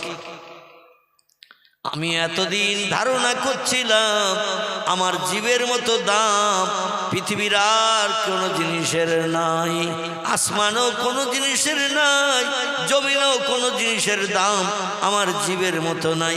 কারণ আমার জীব হলো সব থেকে দামি, যে জীব দিয়ে আল্লাহ পাকের ইবাদত বন্দেগী উপাসনা, আল্লাহ নামের জপ যেখানে আমি সব থেকে বেশি বেশি আমার জীব দিয়ে করেছি, এ ধারণাটা আমারও ছিল। কিন্তু আল্লাহ পাক আজ রাত্রি বেলা এমন একটা দায়িত্ব আমার কাঁধে চাপিয়ে দিয়ে দিয়েছেন, সেই দায়িত্ব পালন করতে এসে দেখলাম আপনার পায়ের তলার ধুলা ময়লার থেকে আমার জীবের দাম কম। একটু জোরে বলুন সুবহানাল্লাহ। আমার জীবের থেকে আপনার পায়ের তলার দাম কম না বেশি? আপনার পায়ের তলার দাম আমার জীবের থেকে কম না বেশি? কথা বলে না, বেশি। কারণ এই জন্য আপনার পায়ের তলার দাম বেশি, কারণ হলো আমার জীব যেখানে যেতে পারিনি আপনার পায়ের তলা সেখানে যাবে। সেটি হলো আল্লাহর আরশ কুরসি।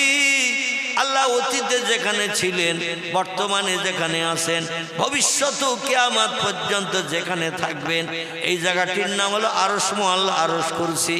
সেইখানে কোনো ব্যক্তির যাওয়ার পাওয়ার নাই, আল্লাহ পাক সেইখানে অবস্থান করেন। এই পবিত্র জায়গায় তিনি পবিত্র, তিনি খান না, ঘুমান না, পেশাব করেন না, পায়খানা করেন না, রোগ বেমারি হয় না, শরীর নাপাক হয় না, স্বামী স্ত্রী মিলন তার নাই, তিনি হলেন একাই একা। এই জন্য তিনি অতীতে ছিলেন পবিত্র, বর্তমানে পবিত্র, ভবিষ্যতেও থাকবেন পবিত্র।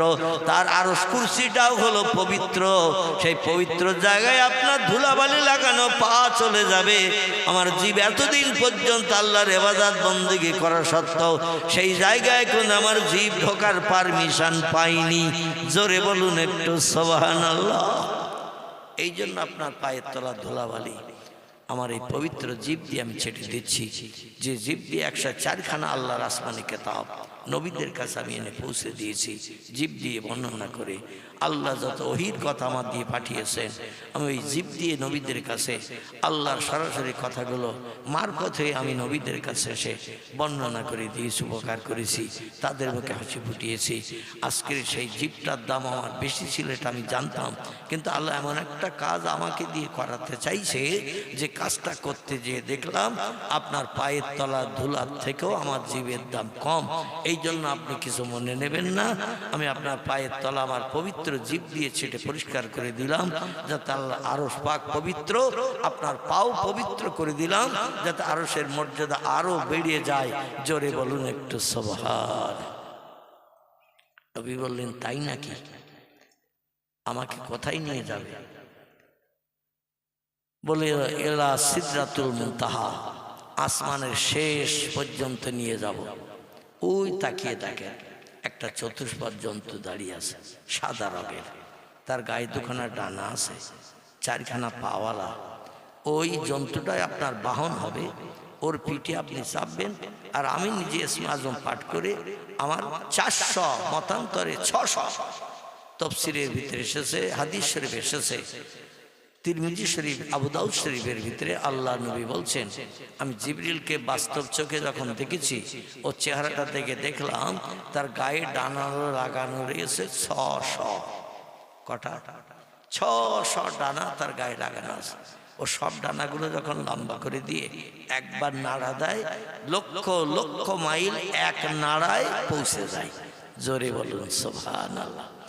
তবে আমি আমার ডানা মিলে ওই বোরাকের পিছনে পিছনে যাব, কারণ আপনি থাকবেন বোরাকের পিঠে, আপনার আগে গেলে আপনার মর্যাদা নষ্ট হবে। এই জন্য আমি আপনাকে সামনে রেখে বোরাকের পিছনে পিছনে যাব। ইয়া রাসূলুল্লাহ, আপনি তাড়াতাড়ি উঠে পড়ুন, আল্লাহর কাছে যেতে হবে। আল্লাহ হুকুম করেছে, আমাকে নিয়ে যাওয়ার দায়িত্ব দিয়েছেন।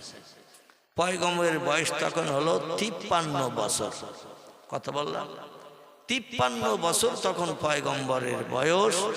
এই 53 বছর বয়সে রজব মাসেই নবীজি মেরাজ করলেন, আল্লাহর সঙ্গে দিদার করে ফিরে আসলেন। ফিরে আসার 1.5-2 মাস, মতান্তরে 3 মাস, মানে রজবের পরে শাবান, রমজান, শাওয়াল, জিলকদ, জিলহজ, এই কত মাস বাকি। তো মাস 3 পরেই আল্লাহ পাক পয়গম্বরকে বললেন মক্কার মানুষ আপনারে আবার মারবে, আবার গালি দেবে, হাটখুড়ো বলবে, নিবংশে বলবে, রাখাল বলবে, মূর্খ বলবে। আমি আল্লাহর পছন্দ করি না, কারণ আমার চেহারা আপনারে দেখিয়ে কলিজা তুষের আগুন যখন সব নিবারণ করে দিয়ে দিলাম, মক্কার মানুষের গালি গালাজা শুনতে দেব না, মারধর আপনাকে আর খেতে দেব না। এই বছরের ভিতরেই আপনাকে মাতৃভূমি মক্কা ছেড়ে উত্তর দিকে 650 কিলোমিটার রাস্তা, আপনার নানার বাড়ির দেশ আব্দুল ওয়াহাব জহুরির দেশ, এই দেশে আপনারে আমি আসতে বলবো। জোরে বলুন একটু সুবহানাল্লাহ। আমার ভাইরা, পয়গম্বর বললেন মাবুদের কাছে যেতে হবে। জিবরিল বললেন না। বলে তাহলে একটু অপেক্ষা করে সময় দাও, আমার দেহ পিঞ্জরটা একটু পবিত্র বানিয়ে নেই, কারণ আল্লাহু ইউহিব্বুল মুতাহহিরিন, আল্লাহ নিজে পবিত্র, তাই পবিত্র বান্দা বান্দীদের পছন্দ করেন বেশি। এই জন্য আমি মোহাম্মদ ঘুমিয়েছিলাম, আমার দেহটা নাপাক হয়ে গেছে, এই জন্য আমার দেহটা আমি একটু পবিত্র বানাবো। ইসলাম শরীয়তের বিধান হলো পেশাব করলে দেহ নাপাক হয়, পায়খানা করলে দেহ নাপাক হয়, স্বামী স্ত্রী মিলন করলে দেহ নাপাক হয়, মদ খেলে দেহ নাপাক হয়, নেশাকর বস্তু পান করলে মস্তিষ্ক বিগড়ে গেলে দেহ নাপাক হয়, ঘুম থেকে উঠলে দেহ নাপাক হয়। আমার ভাইরা, কিছু কিছু ক্ষেত্রে মানুষের দেহ নাপাক হয়। এই নাপাক দেহ পাক বানানোর জন্য গোসলের নিয়ম আছে, আবার ওযুর নিয়মও আছে। এমন কিছু কাজ আছে শুধু ওযু করলে দেহ পাক হবে না। যেমন আপনি যদি মদ খান, ওযু করলে দেহ পাক হবে না, আপনাকে গোসল করতে হবে। যদি স্বামী স্ত্রী মিলন করে, ওযু করলে দেহ পাক হবে না, গোসল করতে হবে। আমার ভাইরা, এইভাবে পৃথিবীতে কিছু কিছু কাজ আছে যে কাজগুলো করলে গোসল প্রয়োজন, আবার কিছু কিছু কাজ আছে সেগুলো গোসল না করে অজু করলে দেহ পবিত্র হয়ে যায়। ঘুম থেকে উঠলে শুধু অজু করলে হবে, পেশাব করলে অজু করলে হবে, পায়খানা করলে অজু করলে হবে, ঘুম থেকে উঠলে অজু করলে হবে, তখন আর গোসলের কোনো প্রয়োজন হবে না। আল্লাহর পয়গম্বর বলেন একটু উজু করিনি, আমাকে একটু জমজম কূপের ধারে যেতে যাও। মাকাম ইব্রাহিম বলে যে গোলার মতো ধানের গোলার মতো যে ঘরটি আছে কাবার চাতলে, এই ধানের গোলার মতো ঘরটার পাশেই হলো জমজম কূপ। বর্তমানে এখন তারা হাজিদের দেখতে দেয়া হয় না। 2004 সাল পর্যন্ত পৃথিবীর সব দেশের হাজিদের এই জমজম কূপ দেখার সুযোগ দিয়েছিল সৌদি সরকার। 2004 সাল পর্যন্ত হাজিরা যখন মক্কা শরীফে যেত, তারা জমজম কূপ দেখতে ইচ্ছা করলে জমজম কূপ দেখতে পেত। কাবার চাতলের তলায় আছে জমজম কূপ। আমাদের পূর্ব দিকে একটা সিঁড়ির ধাপ কাটা আছে, গুনতে গুনতে আমি দেখলাম 23টা ধাপের সিঁড়ি ভাঙতে হয়। কাবার চাতল থেকে নিচের দিকে নামতে হয়। 23টা ধাপের সিঁড়ি ভাঙলে একটা লম্বা চাতল তলায় পাওয়া যায়। ওই চাতল দিয়ে 60 ধাপ পায়ে হেঁটে গেলে জমজম কূপের গোড়ায় যেয়ে হাজির হওয়া যায়। বোঝা গেল? 23টা ধাপ সিঁড়ি ভেঙে নিচে নামলে একটা ফাঁকা চাতল, এই ফাঁকা চাতল দিয়ে হেঁটে যেতে হবে 60 ধাপ। 60 ধাপ হেঁটে গেলেই জমজম কূপের গোলাকার কূপটা বানানো আছে, পাথর দিয়ে ব্যারিকেড করে ঘেরা। আমার ভাইরা, এই কুয়ার গোড়ায় যাওয়ার সুযোগ হয়। ওই পাথর দিয়ে গোলাকার করে কুয়াটা বানানো, তার উপর আবার কাঁচ দিয়ে ঘেরা আছে। বর্তমানে কোনো মানুষ যাতে তার ভিতরে থুতু টুতু ফেলতে না পারে, ভিতর থেকে কোনো কিছু যেন নোংরা জিনিস ফেলতে না পারে, এজন্য কাঁচ দিয়ে ঘেরা আছে। তবে এখন আর হাজিদের দেখতে দেয়া হয় না। 2004 সাল থেকে বন্ধ করে দেয়া হয়েছে। আমি প্রথম যে বছর গিয়েছিলাম মক্কা শরীফে হজ পাক করতে, সালটি ছিল 2002 সাল।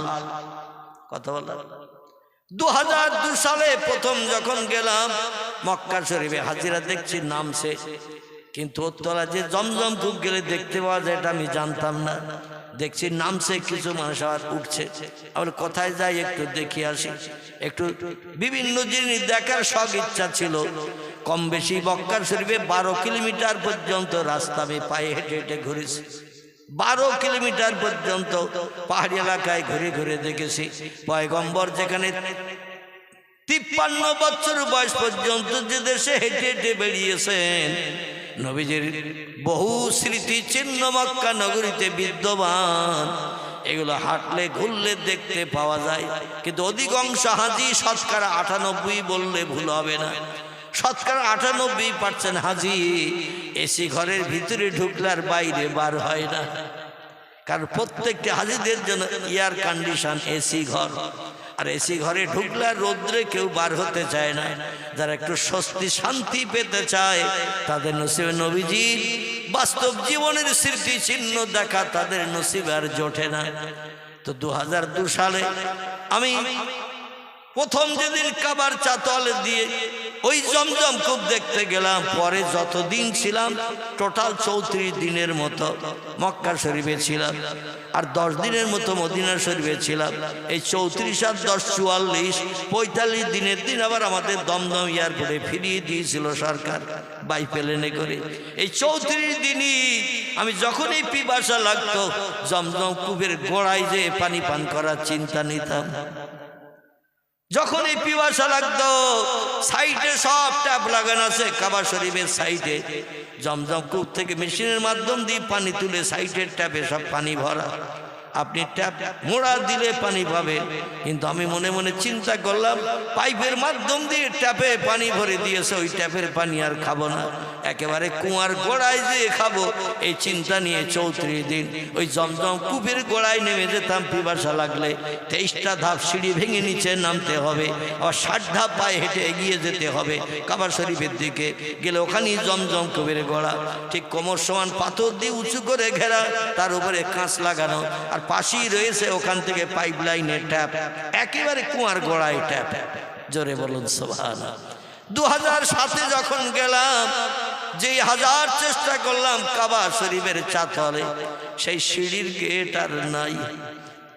অটোমেটিক সৌদি সরকার বন্ধ করে দিয়েছে 4 সালে। আর আমি দ্বিতীয়বার গেলাম যখন 2007-এ। জমজম কুবার হাজিদের নসিবে দেখা জোটে না, এখনো আর দেখা জোটে না, সরকার আর দেখতে দেয় না। যাই হোক, আল্লাহর পয়গম্বর ওই কুয়ার ভিতরে বালতি দড়ি ফেলে দিয়ে দিলেন রাতের বেলা।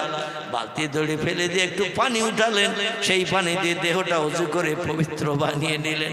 পবিত্র বানিয়ে নিয়ে বলেন, ইজহাব ইয়া কি রুহুল আমিন, ও ভাই জিবরিল গো, আল্লাহ নূরে তাজুলি চেহারা দর্শন করব, তোমার মুখে খবর শুনে কলিজা আমার আনন্দে আত্মহারা হয়ে গেছে, কলিজা আমার ভরপুর হয়ে গেছে গো ভাই জিবরিল, তাড়াতাড়ি নিয়ে চলো, আমি পাগল পারা হয়ে যাচ্ছি মাহবুদের দেখবো বলে।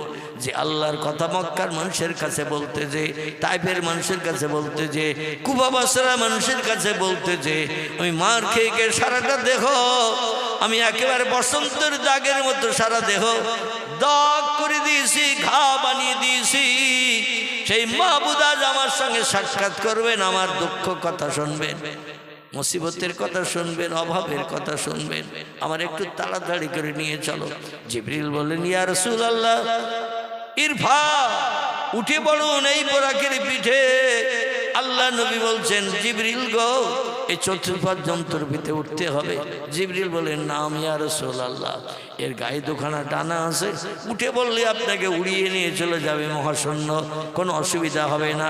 আর আমি গাইডম্যান হিসেবে আপনার পিছনে পিছনে যাব, কোনো অসুবিধা নাই, নিশ্চিন্ত মনে, ওয়ালা তাহজান ওয়ালা তাখাফ, কোনো ভয় নাই, চিন্তা নাই, নিশ্চিন্ত মনে উঠে পড়ে।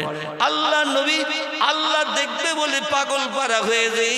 যেই বোরাকের পিঠে উঠতে গেল, বোরাক পাছা ঘুরিয়ে অন্যদিকে পাছা ঘুরিয়ে নিয়ে গেল। ঘোড়ার পিঠে উঠতে গেলে ঘোড়াটা একটু দাঁড়িয়ে থাকতে হবে না, হবে না।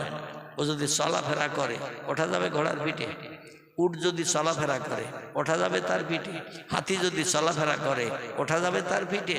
একটু দাঁড়াতে হবে এবং যিনি উঠবেন তার ওঠার একটু সুযোগ করে দিতে হবে। তো নবী বলছেন, একটু মাজা নিচে করলে আমারে পাউসি করে উঠতে সুবিধা হতো, কিন্তু তো পাছা ঘুরিয়ে নিয়ে যাচ্ছে, আমার তো উঠতে দিচ্ছে না। এ ভাই জিবরিল, কি রকেট তুমি এনেছো আমারে মাহবুদের কাছে নিয়ে যাওয়ার জন্য? গাড়ি আসলেই তো আমারে নিতে চায় না। জিবরিল বলছেন, কুমিয়া কি মোহাম্মদ, ও ভাই মোহাম্মদ, একটুখানি দাঁড়ান।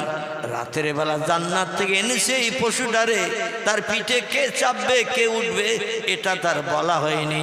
এই জন্য আপনাকে সাধারণ মানুষ মনে করে ও জান্নাতের পশুর দাম বেশি, মর্যাদা বেশি, এই চিন্তা ভাবনা করে আপনাকে পিঠে উঠতে দিচ্ছে না। রাতের বেলা আপনাকে হাতিমের ভিতরতে উঠিয়ে আনলাম, জমজম কুবের পানি দিয়ে আপনি উযু করে দেহটা পবিত্র বানিয়ে নিলেন। এবার মাহবুদের সঙ্গে দর্শন করতে যাবেন, কিন্তু আপনাকে পিঠে উঠতে দিচ্ছে না। পৃথিবীর সাধারণ মানুষ মনে করে, ইয়া রাসূলুল্লাহ একটু দাঁড়ান, আমি ওর একটু তত্ত্ব দেই, কে আজ ওর পিঠে উঠবে। জিবরিল বলছি, আইয়ুহাল বুরাক, এ জান্নাতের পশু, তুমি কি জানো আজ তোমার পিঠে কে চাপবে? বুরাক বলছে, লা ইয়া কি জিবরিল, রাতের বেলা জান্নাত থেকে পৃথিবীর জমিনে এনেছেন, একটা ঘরের সামনে আমারে দাঁড় করিয়ে রেখেছেন, তারপর একজন ব্যক্তিকে ঘুম ভাঙিয়ে টেনে তুলে আপনি আমার পিঠে উঠতে বলছেন। আমি আল্লাহর জান্নাতের নামি দামি পশু, আমার নাম বোরাক, আমার সম্মান কত, মর্যাদা কত, দাম কত। আর একটা মানুষ উঠবে আমার পিঠে। মানুষ তো সব পৃথিবীতে আল্লাহর হুকুমের খেলাপ করে, আল্লাহর ইবাদত বন্দেগী করে না, আল্লাহর হুকুমের মান্যতা দেয় না। আর সেই মানুষ আমার পিঠে উঠবে, আমি এটা পছন্দ করি না, যাতে আমার পিঠের মর্যাদা নষ্ট হয়ে যাক, তাই আমি পাছা ঘুরিয়ে ঘুরিয়ে নিয়ে যাচ্ছি। জিবরিল বলে, বোরাক তুমি শোনো, আল্লাহ যারে না বানালে তোমাকেও পর্যন্ত বানাতো না, জান্নাতের পশু হয়ে বিচরণ করার সুযোগ তোমারে দিত না, সেই ব্যক্তি আজ তোমার পিঠে উঠবে। ইনি হলেন সাইয়্যিদুল আম্বিয়া, রাহমাতাল লিল আলামিন, খাতামান নবিয়্যিন। জোরে বলুন একটু সুবহানাল্লাহ। ইনি হলেন দয়ার সাগর, করুণার আধার, সমস্ত পয়গম্বরের শেষ পয়গম্বর, সেরা পয়গম্বর হলেন যিনি, নাম হলো তার মুহাম্মাদুর রাসূলুল্লাহ। তিনি আপনার তোমারই পিঠে উঠবে, তোমার পিঠের দাম কত বাড়বে তুমি জানো? এ বুরাক তুমি জানো তোমার মর্যাদা দাম জান্নাতের সমস্ত পশুদের কাছে কত শ্রীবৃদ্ধি হবে? পোশাক বলে লা ইয়াকিরুহুল আমিন, আল্লাহর ফেরেশতা জিবরিল জানি না। জিবরিল বলছেন তোমার দাম জান্নাতের সমস্ত পশুর থেকে হবে বেশি। জোরে বলুন সুবহানাল্লাহ। জিবরিল বলছেন তোমার দাম জান্নাতের সমস্ত পশু পাখির থেকে বেশি মর্যাদাবান, দাম বেশি হবে। বুরাক বলছেন তাই যদি হয় আজকে রাতের বেলা আল্লাহ যারে না বানালে কিছুই বানাতেন না, সব পয়গম্বরের সেরা পয়গম্বর করে যারে বানিয়েছেন তিনি আমার পিঠে উঠবেন। আমি তত্ত্বটা শুনে খুশি। তো এই রাতের বেলা সব সৃষ্টি ঘুমিয়ে আছে, গভীর রাত, রাত্র দ্বীপ্রহরের পর সব সৃষ্টি দেহের ক্লান্তি দূর করার জন্য ঘুমিয়ে পড়েছে। আর এখন এই রাতের বেলা মুহাম্মদ রাসূলুল্লাহর নাম আমার কাছে আপনি বললেন, আমি শুনলাম ইনি আমার পিঠে চেপে মাহবুদের সঙ্গে দিদার করতে যাবে। দুনিয়ার কোন সৃষ্টি তো দেখতে পাবে না, হুরগিলেমান দেখবে না, ফেরেশতারা দেখবে না, দুনিয়ার কোন জীবজন্তু কীট পতঙ্গ দেখতে পাবে না। সব রাতের গভীর বিশ্রাম করছে, ঘুমিয়ে আছে। আমার পিঠে উঠে সাইয়্যিদুল আম্বিয়া চলে যাবে আল্লাহর সঙ্গে দিদার করতে। আমি এটা পছন্দ করি না। আমি মুহাম্মদ রাসূলুল্লাহকে আমার পিঠে নিয়ে তার উদ্দেশ্য সফল করাবো, গন্তব্যস্থানে পৌঁছে দেব। তো আমার একটা দাবি আছে, রাতের বেলা কাবার চাতলে দাঁড়িয়ে আমার একটা দাবি আছে। আমার দাবিটি কি পয়গম্বর মুহাম্মদ রাসূলুল্লাহ মেনে নেবে? জিবরিল বলছে মা সালাকা ইয়া বুরাক, এ বুরাক কি তোমার দাবি বলো? বুরাক বলছে আমার দাবি হলো আল্লাহ যেদিন দুনিয়া ধ্বংস করবেন, কিয়ামত সংগঠিত করবেন, কোটি কোটি মানুষ যেদিন হাসরের মাঠে হাজিরি দেবে, সেই দিন মুহাম্মদ রাসূলুল্লাহ তার উম্মতের উপকারের জন্য হাসরের মাঠে ঘুরে ঘুরে বেড়াবে। একবার মিজানের পাল্লায় যাবে, একবার পুলসিরাতের কাছে যাবে, একবার জাহান্নামের দরজার কাছে যাবে। উম্মতরা জাহান্নামে ফেরেশতারা ঢুকিয়ে দিচ্ছে কিনা, মিজানের দাড়ি পাল্লায় যাবে, আমার উম্মতের নেকি বদির হিসাবটা ঠিক মতো হচ্ছে কিনা, ফেরেশতারা কোনো দুর্ব্যবহার করছে কিনা। আবার পুলসিরাতের কাছে যাবে, আমার উম্মতেরা শেখো পেরুতেজি জাহান্নামের আগুনে পড়ে যাচ্ছে কিনা। এই জন্য নবী হাসরের মাঠে দৌড়াদৌড়ি ছুটাছুটি করবেন। একবার এক এক জায়গায় যাবেন উম্মতদের উপকারের জন্য। সেদিন নবীর ব্যস্ততা সব পয়গম্বর দেখবে, পয়গম্বর উম্মতরা দেখবে। ওই দিন দিবালোকে দিনের বেলা সূর্য উদয় হবে, 50,000 বছরের লম্বা দিন একটা দিন হবে।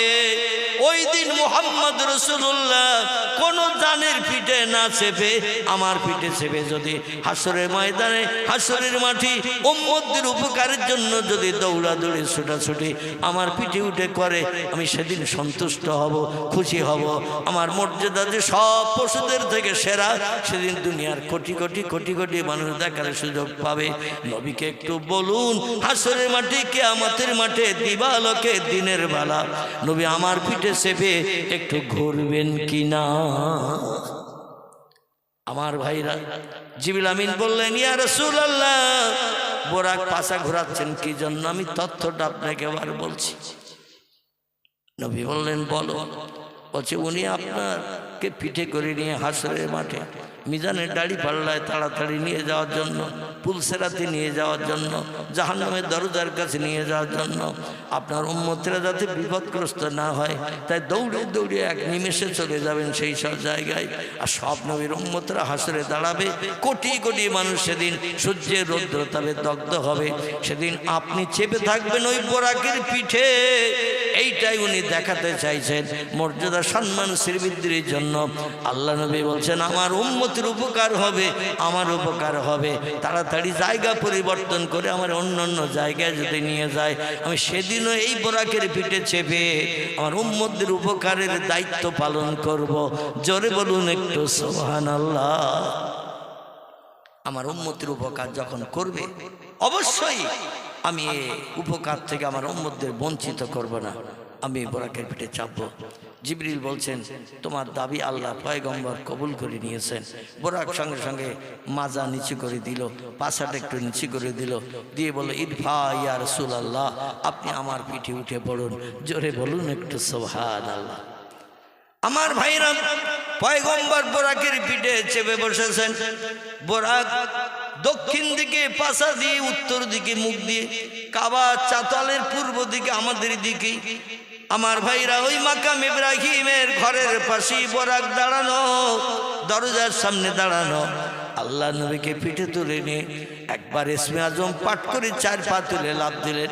দেখবেন গরু, ঘোড়া, ছাগল এরা যখন খুব দ্রুত দৌড়ায়, দেখবেন 4 পা একসঙ্গে তুলে তুলে দৌড়ায়। আর হেঁটে হেঁটে যখন যায় 2 পা সামনে তোলে, পরে আবার 2টো পিছন থেকে তুলে সামনের পায়ের পাশে দেয়, সামনের পা 2টো আবার সামনে দেয়। এইভাবে আস্তে আস্তে যখন যায় 2 পা তুলে তুলে হাঁটে। আর যখন দ্রুত ছোটে দেখবেন তখন লেজ তুলে যখন দ্রুত ছোটে 4 পা তুলে একসঙ্গে ছুট দেয়। ঠিক বললাম না ভুল বললাম? 4 পা তুলে ছুট দেয়, একসঙ্গে 4 পা তুলে দৌড়ায় লেজ তুলে। বোরাক ওই রকম 4 পা তুলে একবার লাফ দিল ডানা মেলে। আর কাবা শরীফের চতুর্দিকে পাহাড়, তখন কোনো হেরেমের মসজিদ হয় নাই। এখান থেকে বহুত দিন আগের কথা, 1450 বছর আগের কথা।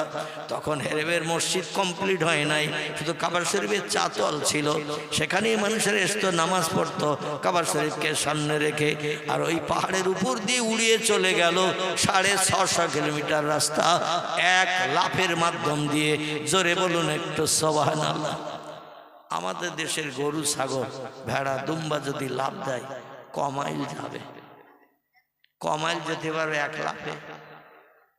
1 লাফে 3 ফুট 5 ফুট জোরে যদি লাফ দেয় তো 3 ফুট 5 ফুট যাবে। কিন্তু এই বোরাক নামের পশুটি জান্নাতি পশু, 4 পা তুলে একবার লাফ দিল, একে লাফে চলে গেছে উত্তর দিকে 650 কিলোমিটার রাস্তা। এছাড়াও হয়তো আরো বাড়তি যেত, কিন্তু জিবরিল স্টারিং এর ব্রেক চেপে দিয়েছে। মানে চতুষ্পদ জন্তুর পিঠে যখন কোনো সোয়ার থাকে, মানে সোয়ারের পিঠে যখন কোনো সোয়ারি থাকে, ওর হাতে দেখবেন লাগাম থাকে। লাগাম বাঁদিকে টানলে ও বাঁদিকে ঘুরে যায়, ডান দিকে টানলে ডান দিকে ঘুরে যায়। মানে নাকালের মাধ্যম দিয়ে একটা লাগাম হাতে রেখে দেয়, যেদিকে টানে মাথা সেই দিকে ঘুরে চলে যায়। তো জিবরিল আমিন সোজাসুজি টান দিয়েছে। ও তখন ওই যে উড়িয়ে যাচ্ছিল, 4 পা তুলে একবার লাফ দিয়ে জিবরিল লাগাম টেনে ধরেছে, সঙ্গে সঙ্গে জমিনে দাঁড়িয়ে গেছে। 1 লাফে চলে গেছে 650 কিলোমিটার রাস্তা রাতের বেলা। যাওয়ার পরে জিবরিল লাগাম টেনেছে, গাড়ি ব্রেক কষলে যেমন গাড়ি দাঁড়িয়ে যায়, ওই রকম বোরাক দাঁড়িয়ে গেছে। আল্লাহ নবী ডেকে বলছেন, জিবরিল মাহবুদকে দেখবো, আল্লাহর সঙ্গে গল্প করবো, আল্লাহ নূরে তাজুলের চেহারা দর্শন করে জীবন ধন্য করব। জীবনের দুঃখ দুর্দশা অভাবের কথা বলবো, ঘাত প্রতিঘাতের কথা বলবো। হঠাৎ কেন রাতের বেলা গাড়ি থামিয়ে দিলে? জিবরিল বলে, পয়গম্বর আমি আমার নিজের ইচ্ছায় গাড়ি থামাই নাই। যদি আমি ড্রাইভার, আপনি হলেন যাত্রী, তো আমার কর্তব্য আছে বাম্পার দেখলে গাড়ি একটু স্লো করতে হবে, গাড়া গাড্ডা দেখলে গাড়ি স্লো করতে হবে, প্রয়োজন হলে গাড়ি রাখতেও হয়।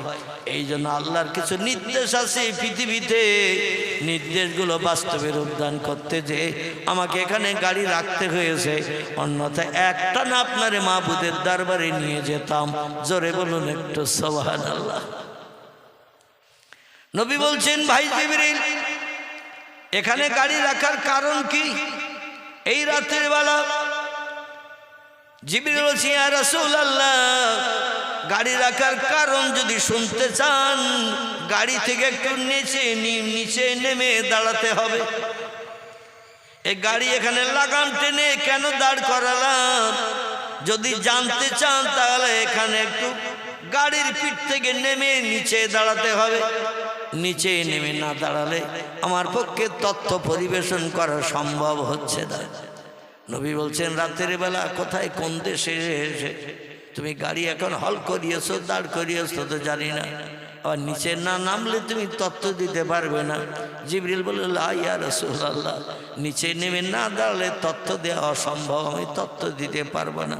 নবী বললেন, তাহলে তাড়াতাড়ি নামি, কারণ যত দেরি করব আমার মাহবুদের নূরে তাজুলের চেহারা দর্শন করতে আমার দেরি হয়ে যাবে। এই জন্য তাড়াতাড়ি নামি। আল্লাহ নবী বোরাকের পিঠ থেকে নামলেন, যেই নিচে নেমে দাঁড়িয়েছেন পয়গম্বরকে জিবরিল আমিন বলছেন, ইয়া রাসূলুল্লাহ, আপনি এই যে জমিনে নেমে দাঁড়িয়েছেন, জায়গাটা কোন জায়গা কি চেনেন?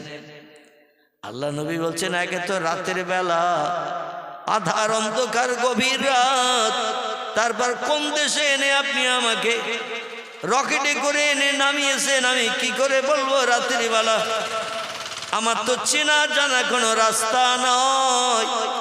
জিবরিল বলছেন, পয়গম্বর, আপনি নেমে দাঁড়িয়েছেন যে জায়গাটা কোন জায়গা আপনারে বলে দিই।